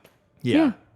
Oh my God. Didn't know anything about anything. So love I it. started doing environmentalism, heavy into that. So I actually ended up working for all three levels of the environmental sector. So I thought, well, if I need to understand this, I want to work for multiple perspectives. So I worked for the Environmental Protection Agency. I had an internship doing that. I worked for an environmental watchdog group called Environmental Working Group in Washington, D.C., which is a lobbying group. And then I worked for Johnson Controls in there as an energy engineer doing renewable energy design for buildings and performance contracts. Okay. So I had private sector, I had a public sector job, and a nonprofit, all environmentalism. Yeah. At the time when I was in school. So I shifted over to that because I thought that's what I always want to do. Yeah, And that was yeah. actually my first job out of undergrad. Okay. That's Johnson awesome. Controls, I was an energy Gotcha. engineer. So fun story, we designed a project in Kokomo, Indiana to get the wastewater treatment plant there to save electricity by the local restaurants dumping cooking oil at the facility, and they were going to dump it into the electrical generator. Yeah. So it was going to save the cooking grease from all the restaurants. It was going to save them on their electric bill. We came up with a project like that for That's Indiana. awesome. Yeah, that's the type of stuff I was doing in Johnson Controls. I love that. So I got a job 6 months before graduation. Okay. Worked with Johnson Controls. I interned with them twice. Yeah. And I negotiated to get a job 6 months before graduation. So, but I wanted to work early. At this point, I'm over school, trying to get out. Right? Yeah. So, Your mind's already on the job. so I went to UC now. Yeah. So I transferred to UC because they were on quarters and I was still in semesters. So I wanted to take advantage of that by getting the last 2 or 3 credits in order to graduate. So I went to UC. I'm making my way around the Big Ten. So I'll explain that in a minute. So I went to UC, and I graduated early, so I worked for Johnson Controls. Got laid off 11 months later. They bit off more than they could chew. In terms of their market, I got laid off 11 months later. Gotcha. Right? So they're just hemorrhaging cash, and so they just cut they some people real underestimated quick. competition, and they hired more people that can justify the demand for what they were doing. So I got laid off. Yeah. And at that time, I went to graduate school, so I was at Penn State.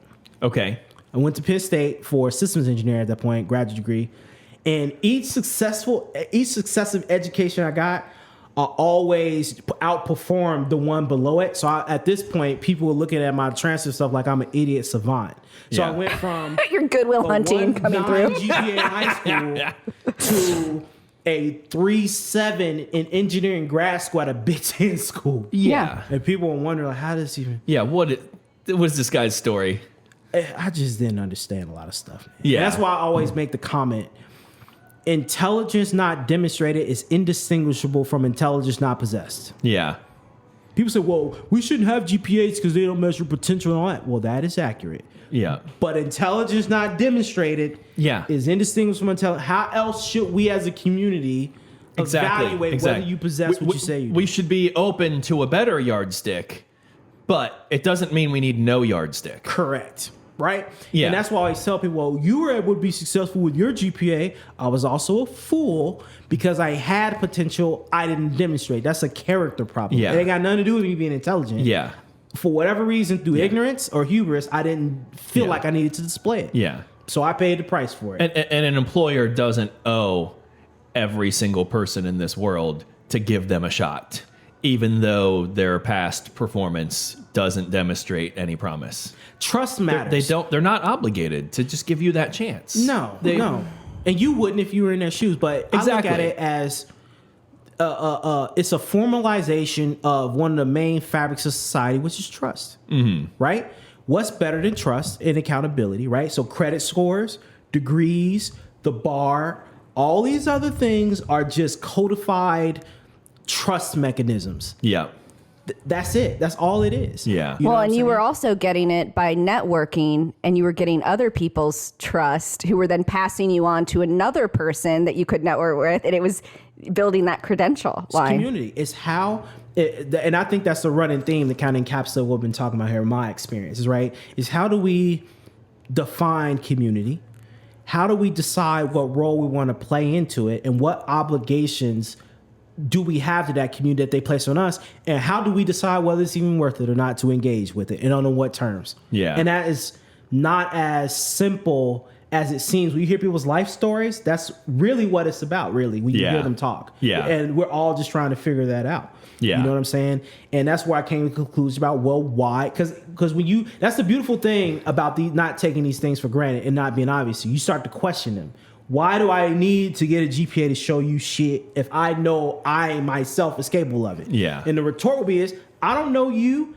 As far as the earth is concerned, you just got here 15 minutes ago. Yeah. Yeah. There's 7.5 billion humans in the world. I'm supposed to take your word that what's inside of your head that I can't validate at all is actually in there. Really? Yeah. Now you feel stupid for questioning why I need to show you my GPA now when it's framed like that. Yeah. And I had to go through that. Exactly. You see what I'm saying? And I made a lot of mistakes, but ultimately I mentor. I approached my kid way differently based on this. Yeah. And some of that was bittersweet too, because I wanted to believe that my experiences gave me something unique just by virtue of the experience. Yeah. Some of it is unique and valuable. Most of it was just unnecessary struggle. Yeah, sometimes you realize that you spun your wheels and that's all it was. You're spinning your wheels. Yeah, I did the same. You know, we all do it in some aspect of our life, right? And then you're like, God, what a waste of that time. Exactly. But sometimes you get something out of it, like a friend, and sometimes you get nothing out of it. You know, I guess the best you can hope is that you get a friend out of it. Yeah. Yeah. Exactly. Out of a time period or whatever. But time and efficiency is valuable. That's the lesson taken, right? Yeah. Ignorance costs. There's a tax on ignorance. Yeah. Either voluntary or involuntarily. Yeah. You're going to pay a tax for whatever you're ignorant in. Yeah. Absolutely. And it's unavoidable. Everyone's ignorant in something. Yeah. You just need to be ignorant in the right things. Yeah. Right? And now I'm faculty at Cincinnati State, right? So I became a teacher too, right? Why not? Why not add that to your resume? I always wanted to teach because I wanted to give to somebody else what was given to me. No, that's awesome. And somebody who teaching you something that they themselves was not a natural at. It makes you a good teacher, right? So one of the things I learned about education is that I start to question is, how much education is necessary really to survive? Yeah. Because I went to school so long, I just assume a lot because that's my bias. Yeah. When you really think about it, you don't. And that's the whole thing of all of these questions that seem objective are really not. And when you really think about them, but forced by happenstance to think about them, you come out with answers that surprise you. Yeah. You know, True. So it makes you humble in a lot of Exactly. ways. It does. It kind of, and I think that's something, God, I hate to always bring it back to fucking COVID. but it's true. Like during COVID, my husband and I started questioning even our children's elementary education. What did that mean? How was it going? Exactly. Could we think about it outside of the box? Was there a different way to do things? Because as we're forced to be teachers in a virtual environment for a few months, we're realizing like, what is going on? Because we're not teachers. We have different professions. We don't understand what's going on. Right. But then we're seeing these kids that we're like, what are we doing? You know, so it's very question everything. Correct. Think about it, question it. Yeah. We just got here, man. And there's a lot of stuff I don't know. And my ignorance and going through life and trying to resolve my ignorance just made me humble to a lot of things. When I know something, it's at work. I'm an engineer. I deal with things where if we're not precise, it can kill you. So when I know something, you can't tell me shit. If I got the data, I got the Excel spreadsheet on deck. You can't tell me shit. I don't care if you're the VP. That's why everybody like me, because I'm blunt when it comes to that. But when I don't know something, I don't even pretend to. I don't know. Exactly. Google probably does. I don't know. Exactly. And I just leave it like that. Yeah. You know, and even with the education piece, right? With how much education is necessary, how much education is reasonable. Now, when you start asking those questions, you start to attach it to a community. Yeah. And ultimately, my education is so I can enjoy my life and enable others to do the same. And it's an inoculation against uncertainty. Yeah. I get educated today because I don't know shit about what's going to happen 20 years from now. Exactly. And maybe you'll have some of the tools that you need to get there, right? And almost certainly won't have all of them. No, but some is better than nothing. Heck And yeah. more is better than less. And that's all I can tell you. And that's the best we can do, right? Yeah, That's why I tell my exactly. students, like, well, why should I learn this? Is it going to be applicable to a job? And I always Like, give I them don't an know. example. And I'm like, if somebody came to you with a bag of money, and they're like, hey, I need you to know the difference between A, B, C, and D. Or you're like, oh, man, sorry, Mr. Bag of Money, man. I can't take it because I didn't think that was relevant in class. You're going to look like an idiot. So why don't you just learn it? Because you don't know. You're like, oh, okay. Exactly. You know what I mean? Yeah. Telling all the same thing, man. Well, Kurt, dude, thank you for This walking was us through all this. Awesome. Oh, more than a pleasure. I mean, you and Anytime. I talked about maybe 1% of this before. Darius' This was mind all- has been This blown. was all new. Yeah. Yeah. Because like as a woman, we met each other 6 or 7 years ago, which is so recent compared to all this stuff that I just know that the guy you became after all this. I know that guy. Right. But got the baby without the labor pains. Yeah, exactly. So this has been awesome. Just hearing how it came to be. Yeah, and I appreciate sharing story and enriching. This is what we were talking about before about like bringing it back to COVID, right? Yeah. Like that shows you think you know people, but until you put in a degree of effort to really understand them, you just don't know. No. And you can build an entire relationship on not knowing. But then when you find out what you're missing, you feel gypped. Yeah. Then you have to rectify it. Yeah, there's just so much more there. So it's like knowing you is just such a pleasure. Knowing you, because you don't have to tell me shit. I can't know anything in your mind unless you tell me. Yeah. It's an absolute pleasure and a privilege to even know what you're thinking. Yeah. You know what I It's for someone to become vulnerable to you.